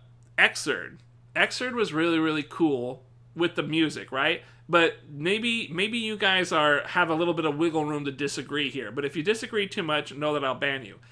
I'm kidding. In the last game, in Xrd, music in Xrd was super, super good. And I felt like the music in Xrd was still video game-ish music, right? I felt like they had done an amazing job. And when I really want to like showcase that, just go look up Slayer's theme song from Xrd. Go listen up. I think it's called like Dandy or something, Dandy Step or something like that. That is a really beautiful, jazzy King of Fighters kind of thing, you know. Fucking, I like it. It's really good. Your opinion sucks. You should go listen to that tune first and then decide, because it is really, really good. I love that tune. It harkens back to fucking, Aragati no Saxophono or whatever it is from King of Fighters. Like, it's good. This music sounds like somebody took a Mortal Kombat Fatality combo video and put like Down with the Sickness in the background. I'm not kidding. How many times have I heard the guy sing Sayonara? You know, Sayonara, you know, he says that like a bunch of times. I can't hear the music except for when the guy says Sayonara. You know what I mean? Or that is bullshit blazing. Yeah, that's the only parts I hear. It sounds like someone took a album of a band and then put it over the video game and called it the soundtrack, is what I'm saying. It sounds like someone took Disturbed and put it over a bunch of Mortal Kombat Fatalities. You know what I'm saying? Like a old ass episode of Dragon Ball dubs from Funimation, you know? Or was it Ocean Kids or something? Where like they put Disturbed Down with the Sickness while Planet Namek was exploding or some shit like that. You remember that? That's the vibe I get from the music in this one. There's so many vocals. And there's so much like they're trying to rip off like Red Hot Chili Peppers with Gianna's tune or something. It gets out of hand. I feel like it's a disconnect. I feel like there's a disconnect. It was Daisuke singing. I thought it was pretty cool. I mean, it's cool for the first couple of times, but like I'm constantly hearing it over and over and over. I started thinking maybe I should turn down the background music after a while, because the sounds are just like real songs. They sound like real songs that you would listen to while, you know, you're driving down to Alabama or something. Like, they're just normal songs that you would have on the tunes. And it doesn't feel like music related to a fighting game. Or any game, really. I think the songs... I like the songs, but I definitely think there are too many vocal character themes. It just throws me off a bit.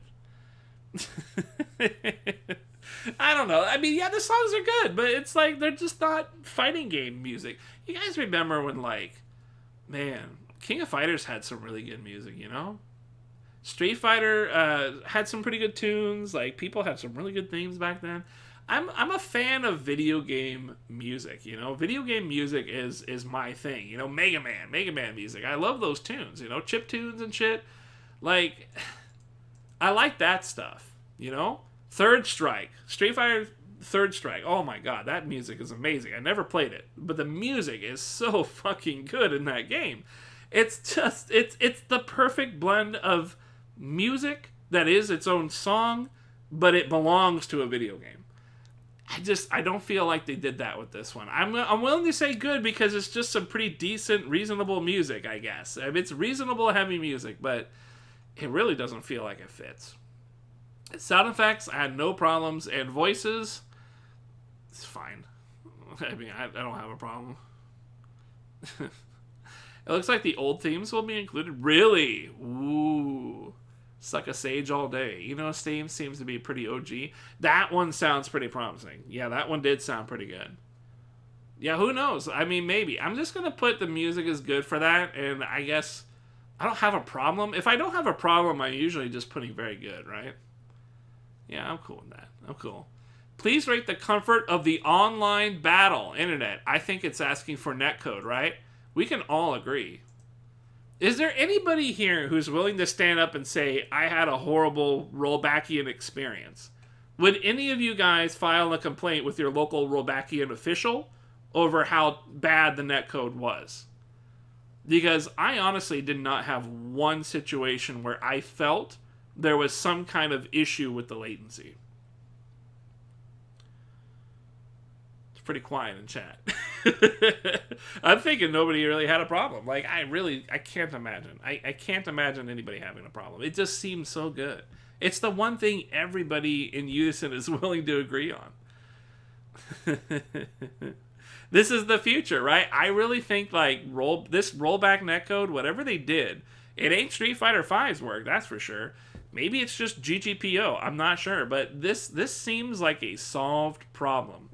Someone get Sajim on the horn, you know, hook him up with Obama, Majin Obama, and just be like, congratulations on winning the war for rollbackians. Now, get us a better lobby system. You know, we got to get a better ranking system. That's all we need now. The online has been solved. We just need a better ranking system.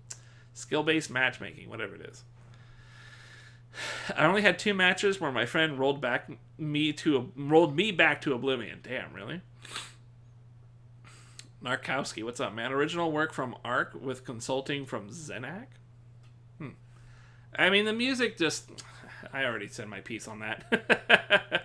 Zenak being the netcode guy for... Oh, really? Oh, you're talking about the rollback. Zenak being the netcode guy from Killer Instinct. You know, Killer Instinct doesn't get a lot of praise for its rollback, does it? For its netcode. Even though I remember at the time it was like really, really, really raved about. But that game kind of shot itself in the foot, right? Like, it came out on an Xbox only. It wasn't even on PC. That's like... Fucking put a chocolate gun in my mouth, you know? Fucking want to take a bite out of it. Caramel bullets. It's on the Xbox only? Like, well, you're dead. You're freeware. Who's got a fucking Xbox, right? That's just for Halo LAN parties. Then being thrown out when you get too drunk. A couple of Wi-Fi matches that were annoying. Damn. They don't have a Wi-Fi indicator, do they? Who lives in East Asia? At least you could fight the guy. That's good. People tend to say good things about its netcode, but nobody was going to pay $500 for a fighting game. Damn, that's so stupid, right? Man. KI doesn't get a lot of praise at all. That's true. Dude, you ever listen to, what's his name? Thunder? The Mohawk Native American guy? You ever listen to his music? You want to talk about fucking... music that belongs to a video game but sounds really fucking good. Just pop in the Killer Instinct track, man. I will listen to that shit all day. That is so good. God, what was it called? Kilimanjaro or something like that? Or I can't remember what it was called. It is so good, though. That guy's theme song is just perfect. And Spinal is just like a bunch of people trying to summon Spinal. Oh, I love that music. That is so good. There's no way we're getting that Killer Instinct. That can't happen. We could. I just don't think. Anyways, what's going on over here? How would you rate the controls of the game during match? It was immediately easy to control. I'd say it's easy to control. It's easy to control after a while. It takes me a while. I suck. So it always takes me a while. We mentioned it before, but the biggest issue was actually connecting. Yeah, that was the only problem. I don't think we can blame the netcode for that. That's probably the lobby system that we can blame. The Doom song? Yeah, Shadow Jago's theme? Man, that shit's tight. I don't think I had any trouble with the controls. I felt... I had a weird setup. Like, I couldn't figure out where I wanted to... I never used the dash button. This is something we could talk about. Did you guys use the dash button? I'm used to double tapping my directional key, you know, my D-pad. So I never thought about actually assigning the button to something. I never used it.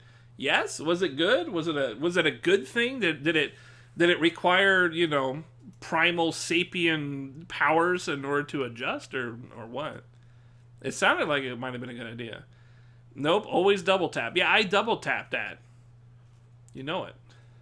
Being able to plink dash button into normal button is nice. And also jump forwards, IABD. Yeah, that's probably something that would be really good. Damn. Instant air dashing? Oh, man. I didn't think of that.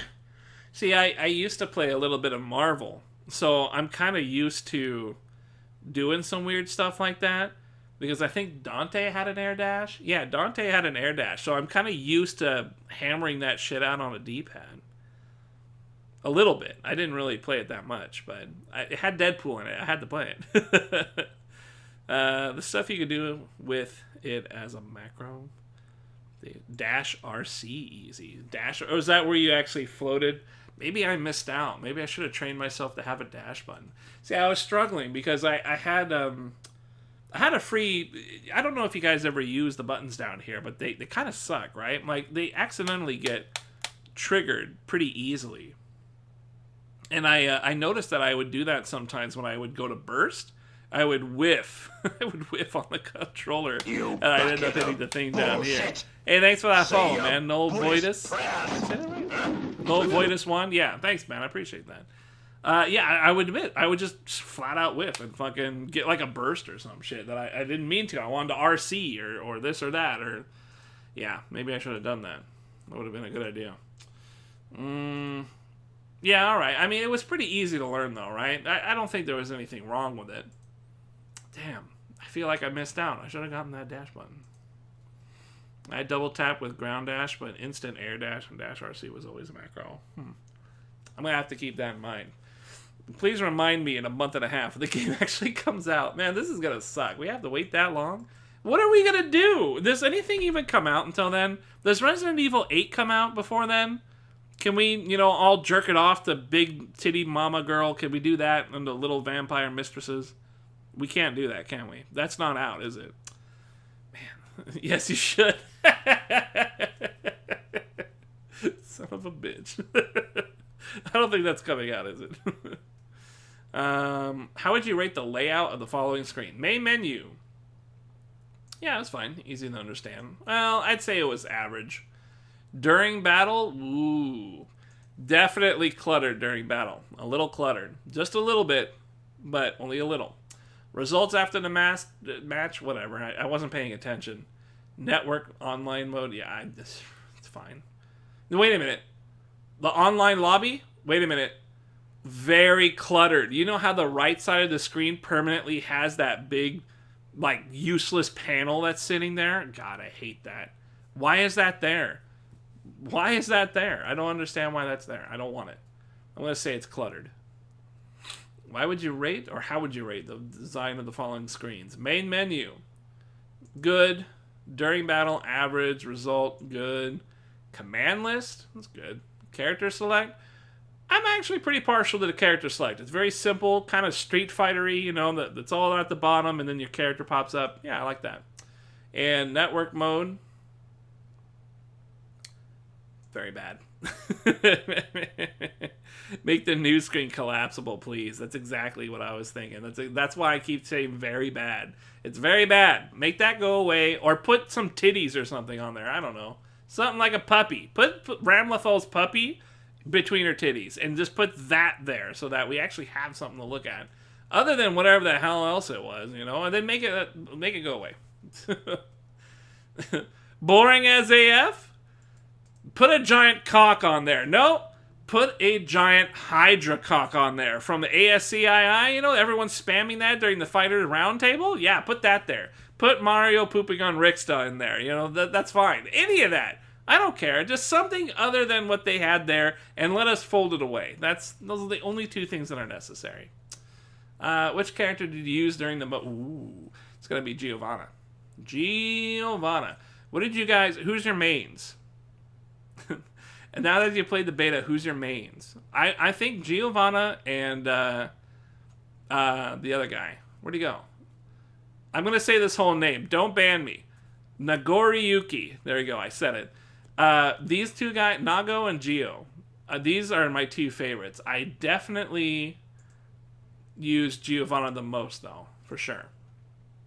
I don't know who I want to use, like, primarily. They both are really, really fun.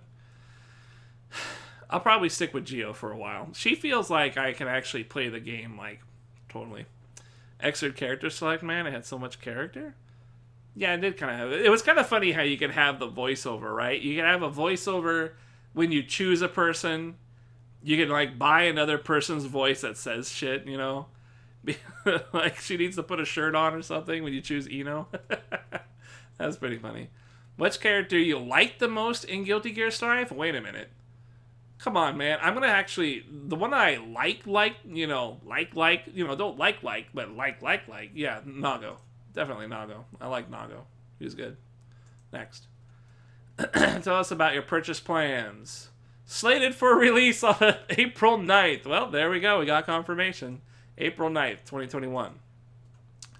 Can you guys see this okay? It's actually probably looking pretty small for you, isn't it? Fuck it. It's alright. I'll just tell you what I'm pressing. I want to try out Milia, but I'm no rushdown. Oh, God.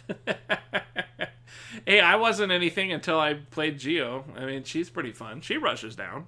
She can dash. That's about all I'm saying, though. I don't even know what to do with her. I like the character select. I can't explain why, though. Something about the layout and font was pleasing. I was happy with this one. It was fine. A bit small but readable. Okay, good. I've already reserved a copy. I plan on pre-ordering. I plan on buying the day after. I don't plan. I'm not interested. I will probably pre-order it. I will probably pre-order the digital copy just so I don't have to get up off my fat ass so when I can play it.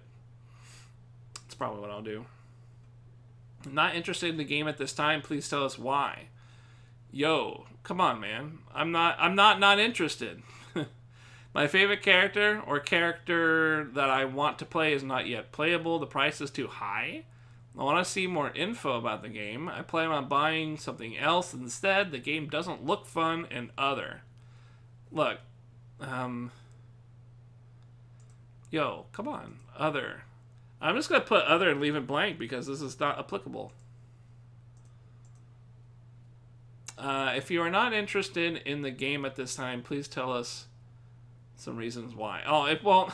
Come on, man. For real? Wait. No, take that off. Why is that, hold up. Okay. There we go. Okay. Other, I'm just going to put NA. N-A. Not available. Can you not just uncheck it? And okay, maybe you're right. Hang on. You're right. I didn't try. Oh, no, I have text in here, though. Okay, cut. It didn't work. Internet, it didn't work. It keeps making me have to choose my favorite character isn't in. Although it is correct, Johnny is not in the game yet. Johnny is pretty cool. But I'm afraid I think Nago is cooler than Johnny. Season 1 Johnny DLC, and I'll buy it in a heartbeat. Damn, serious? Oh, no, you're just kidding. God damn. You already put that in your sentence, and I said, are you serious? Just hit next. I'm trying. It don't work. I'm going to have to put in something. What up there, man? Two fly to fail? Is the beta over? Yeah, beta's dead. All we can do is summarize our experiences, talk some shit to each other, and take the survey. Which I encourage you to take the survey, because it actually helped them out last time they did this. I like to think this is why we got rollback. It's not true. It's probably because everybody complained enough. Where did you learn about open beta? Hey, is Sajam a friend? No. Can I say word of mouth through friends and put Sajam? Sajam's my friend. Damn. I don't know. Where did I hear the beta? I don't remember. I think somebody told me in chat. God damn. Twitch isn't. YouTube is listed, but Twitch is not. That is unusual. Other social media. I'm going to do that. Okay. Where did you learn about Give to Gear Strive? I kind of always... Twitch? I'll just say Twitch. It was basically Twitch. No Robokai, no buy? Doesn't Robokai have the same mechanic as Nago? You know what? I'm mixing that wrong. I think Sin has a similar mechanic that Nago has, right? He has to eat food or he gets tired and then you can punch him. That's how that works. It's been a while. Sin was a cool character. I wonder if they'll bring him back. I only played Xrd. That's it. That's the only GG I ever played. It's the first fighting game I ever played on stream. And I played it for like 3 months. And I had a lot of friends like pop in chat and they were all like really cool dudes. I honestly, it's the very first fighting game I ever really tried to take seriously and like learn how to play. And the amount of like cool people in the Xrd community, like I've never met that amount since then. Not even in Street Fighter. Granted, I didn't play Street Fighter 5 as long, but like Mortal Kombat, Injustice, the second one as well. Fucking, God, I can't even remember. I've played so many random fighting games, and none of them had as nice a people as the first 3 months of when Xrd dropped. Lots of people were coming in the chat, and I had my own lobby thing that I had thrown up, and I think that's why people like knew that I was doing stuff, because I had a lobby. There was no lobby for me to join. I had to make my own. And eventually people just came in. And it was like, okay, that's just how you fought. Really cool. I really liked Xrd a lot. At least when it first came out, and then I kind of fell off. What influences you to buy a new game? Peer pressure! Where's the peer pressure? There's no peer pressure. Watching videos, friend, watching trailers, officials, social, game news. I do not buy games new. No. I don't know. I I always play fucking games, man. I play shit like crazy. For real, Xrd boys are diehard. Fucking, I kind of play a lot of games. I play a lot of stupid games. I play modern AAA titles that are really, really garbage, and then I complain and say that there's no good video games left in the world, and then I go get the next new one and complain some more. So that's kind of how I know Strive. This is just, I know games that are coming, and then I play them. That's it. I guess I could put that. I know about games that are coming, and I play them. Look, man, you want the honest opinion? You got it. There you go. When purchasing a new game, do you usually buy the standard? Oh, hell yeah. I almost never do special. There's like nothing I would do as special. How do you usually buy a new game? Typically with money, but sometimes I meet this homeless guy buying the dumpster at Walgreens. Just don't worry about it. Usually with money. Purchase online? Damn. This is difficult because sometimes I used to be a physical guy, but eventually I transcended and now I'm not so physical anymore. I'm digital. I actually buy a lot of digital stuff. I don't know if I would probably do you usually buy a new game? Fuck. Purchase through online retailer after release? So, for you guys that are new around here, I rent from Gamefly. In fact, I have 2 games that just arrived today from Gamefly. This weird werewolf game that I think everybody else in the world has flushed already, and Sackboy. That's how I play my games. I don't buy these games. They're really trash. So, I really don't buy games much at all. Unless I'm on PC. And my PC's out of date now that I got a PS5. Did you play on PS5 or 4? I played on PS5. I got the the Dual Sense and everything. I was complaining earlier about the D-pad, right? Yeah, I played on PS5. It was good. The PS5 so far has been amazing, by the way. Do you like the idea of not really owning your games? It's just that I'm so lazy. That's really all it is. I'm lazy. Like, I like that my shit it is stored inside this magical box. A box in which I don't have to leave this gradually browning couch. This wasn't a brown couch when I first sat on it, internet. But this couch is like a nest for each of my cheeks, of which belongs to my ass.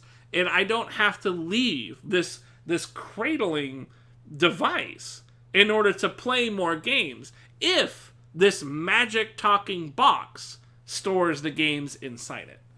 You see what I'm saying? That's what bugs me about digital. I know, you don't really own it, right? As soon as Steam goes under, it's over, right? You don't have it anymore. I get you. But, I mean, can Sony ever fail now? Can Sony ever just be like, okay, everybody, your games are gone? I don't know. I wonder. I really wonder. I don't know if that could ever happen. Sony will always be a part of the game. You know what I'm saying? They ain't like Atari, where they just, like, don't show up for decades and then out of nowhere release a console that nobody knows exists. You know, it's like, it's fucking Sony, man. They made the PlayStation. We're still on that series. I don't know. It's a tough one, but I'm going to be honest. Pre-order digital. When I buy a game, I usually pre-order because I really don't buy a game often. I rent everything. Werewolf the Apocalypse. Yeah, that one. Have fun, brother. It's hack and slash shovelware. Well, look, I love shit games. And all the AAA games are trash, so it'll be right up my alley. What genres do you play? Action, fighting, visual novel, as long as it has jizz, rhythm, double tap. No, I don't do that, actually. I'm going to take away that. I'm going to keep the visual, though. I've never done a visual on stream, so I'm going to take that off, too. It's adult rated. Puzzle? No. Stimulation? I read that wrong. Simulation. I'll take it. Strategy? Never. First and third person shooting. General shooting, which suggests that you are somehow not shooting in first or third person. Internet, I have a question for you. If you are not shooting in the first person, if you are not shooting in the third person, what person are you shooting in? Because I don't know. I don't know. I don't know. I don't know. What other person is there? Is there a second person?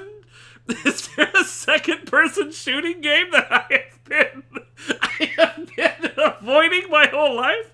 You are the person being shot. There it is.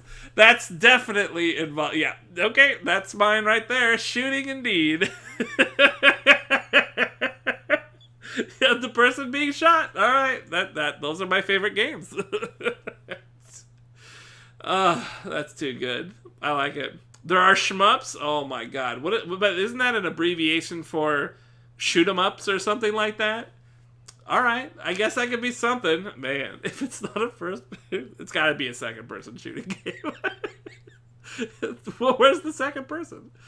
I don't do sports. I don't really like racing. I'm going to be honest with you. I skip it. Role playing, I'm down. VR, never. No preference. I'm going to just to destroy all expectations. King of Fighters. I'm going to put no preference after having already listed some preferences. Don't at me. All right? Don't at me. Is there another genre that isn't listed here?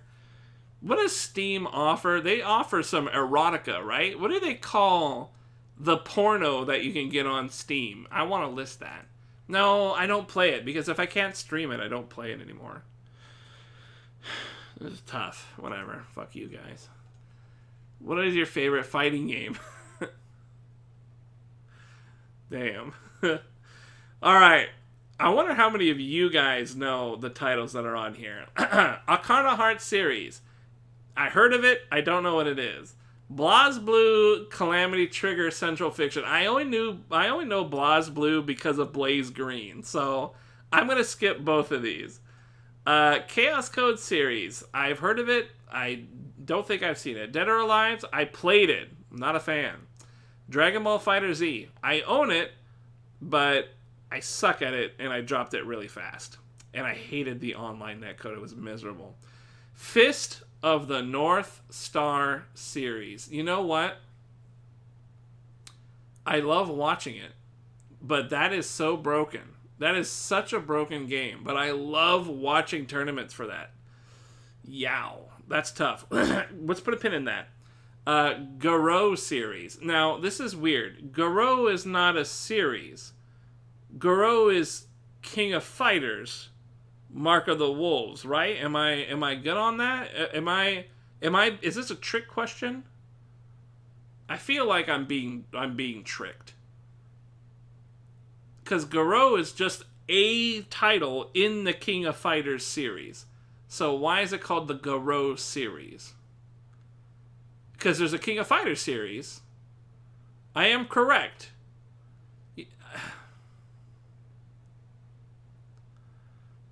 Garou Densetsu? So this is not Fatal Fury. Oh, it is Fatal Fury. That is appreciably different than King of Fighters. Ooh. Wow. All right. But not one of my favorites. I liked Fatal Fury. I liked some of them. I liked Art of Fighting better. I'll be real with you. I liked Art of Fighting a little better. But we're going to skip that. Grand Blue. Didn't care for it. Guilty Gear XX series. Well, I saw the portal, but I didn't play it. Xrd series. Not my favorite. Not my favorite. Out of fighting games, the overall fighting games, I might come back to that, though. Injustice. Never. Killer Instinct. It was good, but I never actually played Killer Instinct, so I can't claim the fame Killer Bitchstinct. Can't do it. King of Fighters, I like it, but I don't play it very often, so again, I can't call that a favorite. Calling Xrd a series. You're right, the XX series and then the Xrd series. I think they're calling Xrd series because there was Xrd and then Xrd 2 Revelator, Xrdist, Xrd Harder, and then, Live Free or Die Xrd. Yeah, that's a series. Kohime. I heard of that. I don't know what it is, though. Marvel vs. Capcom. Ooh. No, I'm sorry. I'm not Maximilian, dude. I don't consider it a favorite. It's cool, but I don't consider it a favorite. I'm sorry. I'm not Maximilian, dude. I can't get behind it. It's a fine series. It's cool. It's what it is what it is, Yipes and shit. Fuck the Knicks. I'm down. But it's not my favorite series. I'm sorry. I can't do it. Can't do it. That would be lying on the internet, and I've never done that before in my life. Melty Blood series. I can't admit that on stream, so we're going to go over that. Million Arthur Arcana Blood. Alright, I might actually be lost on this one, but let's just assume I've heard of it and move on, because I don't want you guys explaining it. I'm a little scared. Man, if this thing has fucking Midnight Afterbirth on here, I'm going to be pissed. Mortal Kombat series. I can favorite that. I will favorite that all day, and I'll tell you why. Fatalities. Moving on. Persona 4. Oh, no, wait. One other reason. Tom Brady. Let's keep going. Persona 4 Arena series. No. Didn't like it. Power Rangers Battle for the Grid. Looked cool. Never played it. Samurai Showdown series. Not my favorite, but I did think it was cool. Soul Calibur series. Soul Calibur 2 was really good. No, I can't do it. Can't do it. It says series. It doesn't say just 2, Damn, Rise of the Robots done? Rise of the Robots? Is that? No. Is that free thing that they did once where you, press buttons instead of actually did the motions? Man, I can't remember. Hey, stop talking about the Melty Blood bathroom. That's not for plebeians to know. Street Fighter. We have to do Street Fighter. I'm sorry, but there's nothing else to it. We have to do Street Fighter, right? It's a standard. There's no way you can't put Street Fighter on here. That's not possible. Justin Wong will personally come to your house and Zangief you. You cannot fucking not put Street Fighter there. It's impossible. Impossible. It's the worst fighting game ever made back on the SNES. I thought that was Sailor Moon. I thought that was one of the Sailor Moon games. Super Smash Bros. That's not a fighting game. That's a trick question. Tekken series. Bagoosh. Let's fucking click that bitch right now. Man, I always thought Tekken was cool. When I was a kid, all the big kids played Tekken, and my mom wouldn't let me play with them. I had to go play Mortal Kombat 2 on the arcade. I had to go play Mortal Kombat 2 because my mom said, you can't play with those big kids. And I was like, fuck you, Mom. I'm going to go play Mortal Kombat 2. And then she had no problem with that, literally decapitating people. And then, like, a year or two later, she gave up. I went and played Tekken with the big kids. I think it was Tekken 3, like the most popular one. There was, like, this VR thing and shit, and it was really cool. Anyways, it was awesome. It was a good story. Anyways, I think I got my 3, so we're good. Oh, there it is! Under Night during Midnight Birth. Here it is. Under Night in Birth. Okay. I might have said the title wrong originally, but Under Night in Birth. What was I calling it? Whatever. Vampire series?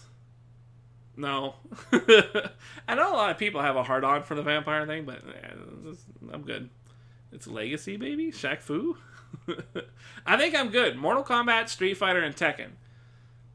If you were to, like, close your eyes and find, like, a random white person out of a video game conference, this is probably what he would choose for the survey. Don't know what to say.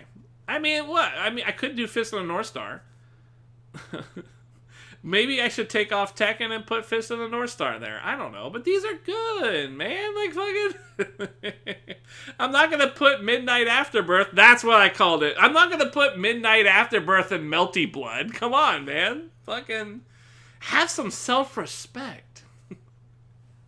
Damn, I gotta get ready for bed, guys. This is going on. I'm having too much fun. Thanks for joining me here. This is great. This is almost as fun as playing the beta. What is the most important factor when purchasing a game? Whether or not you can masturbate to the characters. I don't see that as an option. We can put that in here, right? We can just type that out. That would be good. No? Nah. What are the presets? We'll look at the presets first. Character design, setting, or story. Man, if anybody ever chooses that. Game system, music, soundtrack, frequency of tournaments and events. That's an interesting question. Price, player population, good network environment, popularity and relevance. Ooh, not even one anime fighter. Come on, man. If I got, fuck. Whatever. Not my favorite, okay? That's like the under the table shit. I don't want people knowing about my power levels, okay? I have a life. I go to work, all right? I work at a call center, you know? I don't want to have to be talked to clients and have them be like, you sound like a guy who plays anime fighting air dasher games, you know? I don't want to have that conversation because that shit's recorded, you know? I'm going to have to fucking, like, drop all my Midnight Afterbirth information right on the guy while he's trying to check the balance of his account. I can't have that. I'm going to get fucking fired, and then I'm going to have to fight my boss at Street Fighter or something. Whoa, what did I choose? Game system? That's not a bad idea. I don't know what an important system is. It's kind of everything. I guess game system. No, game system, like... Fuck. Alright, game system. Whatever. What is your favorite way to play fighting games? Naked.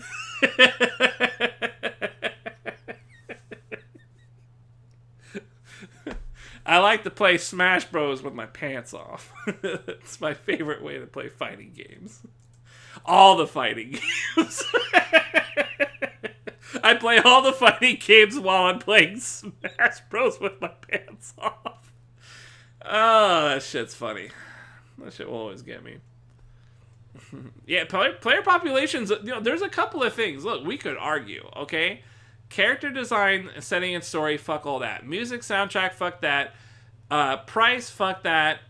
And popularity, relevance, fuck that. game system, frequency of tournaments and events, player population, good network environment, those are legitimate, interesting concepts, and I do not know which is more important to me. So I just said game system. Shit. Listen, it's calling me out here. I don't want to say this, but I only play fighting games online. I don't have a local scene.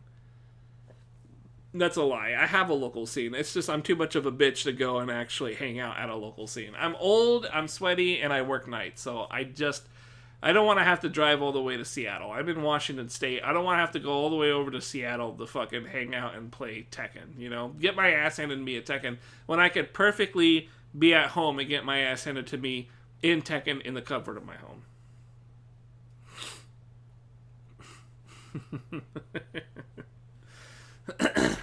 Yeah, it's no fun playing a dead game, you're right. Look, I'm just gonna go with that because the rest of this is playing training modes. Man, that is true. I do like a good training mode. Recording video and taking screenshots. So you're not even playing the game at that point, man. These are pretty. Commentating live streaming. Woo! There's no way. I would have to actually commentate. We gotta start moving through these, man. I'm sorry. I gotta go to work soon. Not soon, but you know.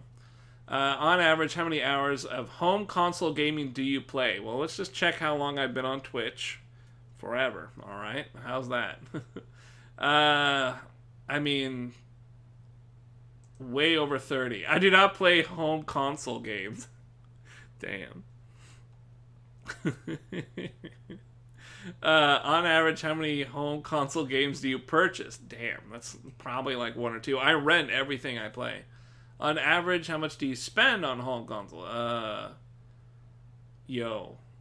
I'm just gonna ballpark, just as a guess.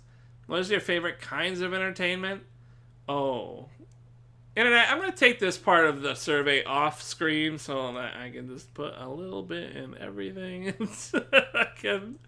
Son of a bitch, I'm gonna get called out. Alright, not anime. Not manga. I used to, but I'm talking about, I'm an old fucking asshole, alright? So this is like Cowboy Bebop days. I ain't down with this fucking hoity-toity Attack on Teen Titans shit, alright? I'm not down. I'm maybe a little One Piece. But that's it, alright? Just a little One Piece. Only because Nami's fucking titties got gazonga huge, you know? They're giant size. That's it. That's all I do. Console games, arcade games, PC games, mobile games? No. Browser games? No. Watching sports? No. Music? No. Watching YouTube streamers? I guess I can do that. I do this while I'm at work. It plays in the background. Watching VTuber? Oh! Hey, I don't have a VTuber. Do you guys have a VTuber? I don't have a VTuber. I don't want to start. Don't even get started with this, okay? I don't want to do it. How do you usually get your gaming news? Force-fed through a tunnel online. I actually rely on my chat to yell at me because we have a Discord that everybody like posts porn in, and then occasionally like Danny Lowell will put info in there.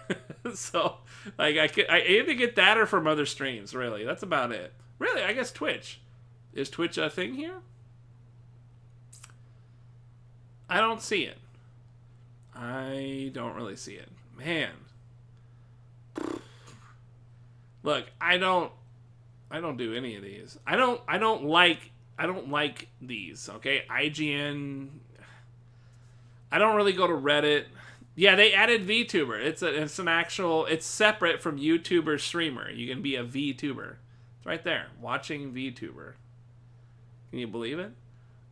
Fucking, what's a Mashable? Or a Japanitor? What the hell is all that? Bleeding Cool? Man, I've never even heard of these things. You can get your video game news from Crunchyroll. That's the same place you get your anime, isn't it? Anime News Network? Oh, man. You know what? I'm willing to click Giant Bomb, but I honestly don't like any of it.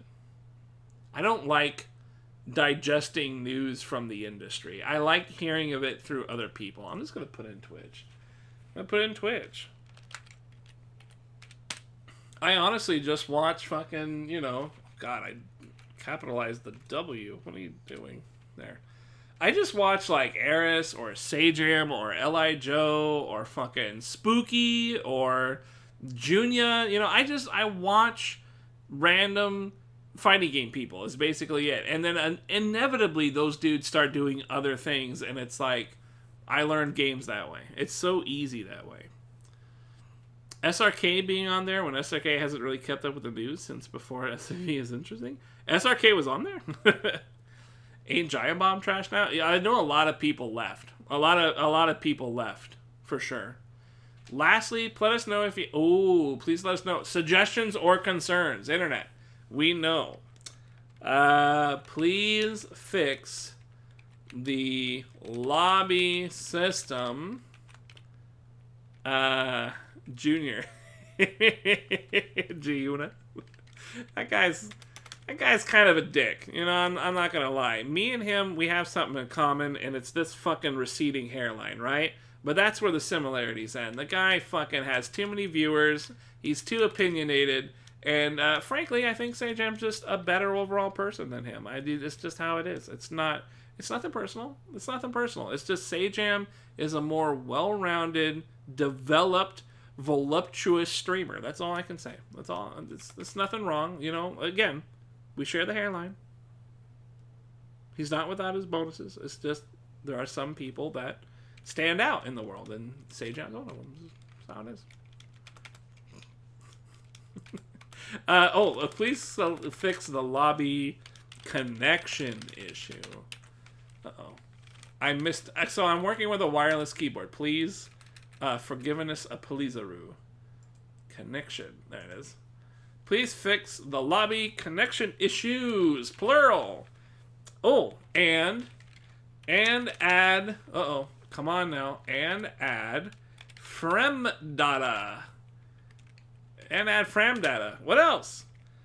Give me a pony. No, that's not going to work. I don't want to type give me a pony because they might have a pony in here. I know there's a pony fighting game. They might reach out. So be careful. No guest characters. That is true.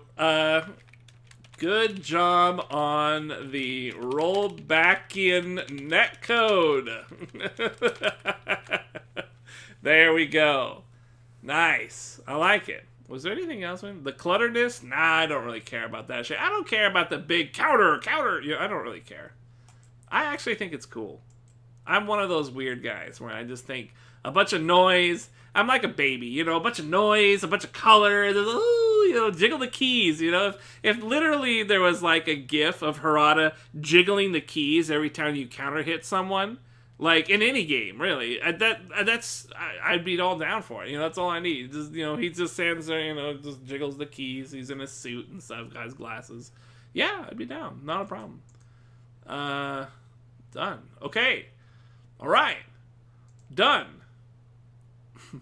Thank you for your feedback. Eat shit, bitch. COVID's coming for you! I'm being attacked by COVID because I submitted the survey. Oh, shit, that was good. Hey, thanks for stopping by, random denizens of the internet, of which reside inside my computer box. And that was really fun. Thank you very much. I enjoyed it massively.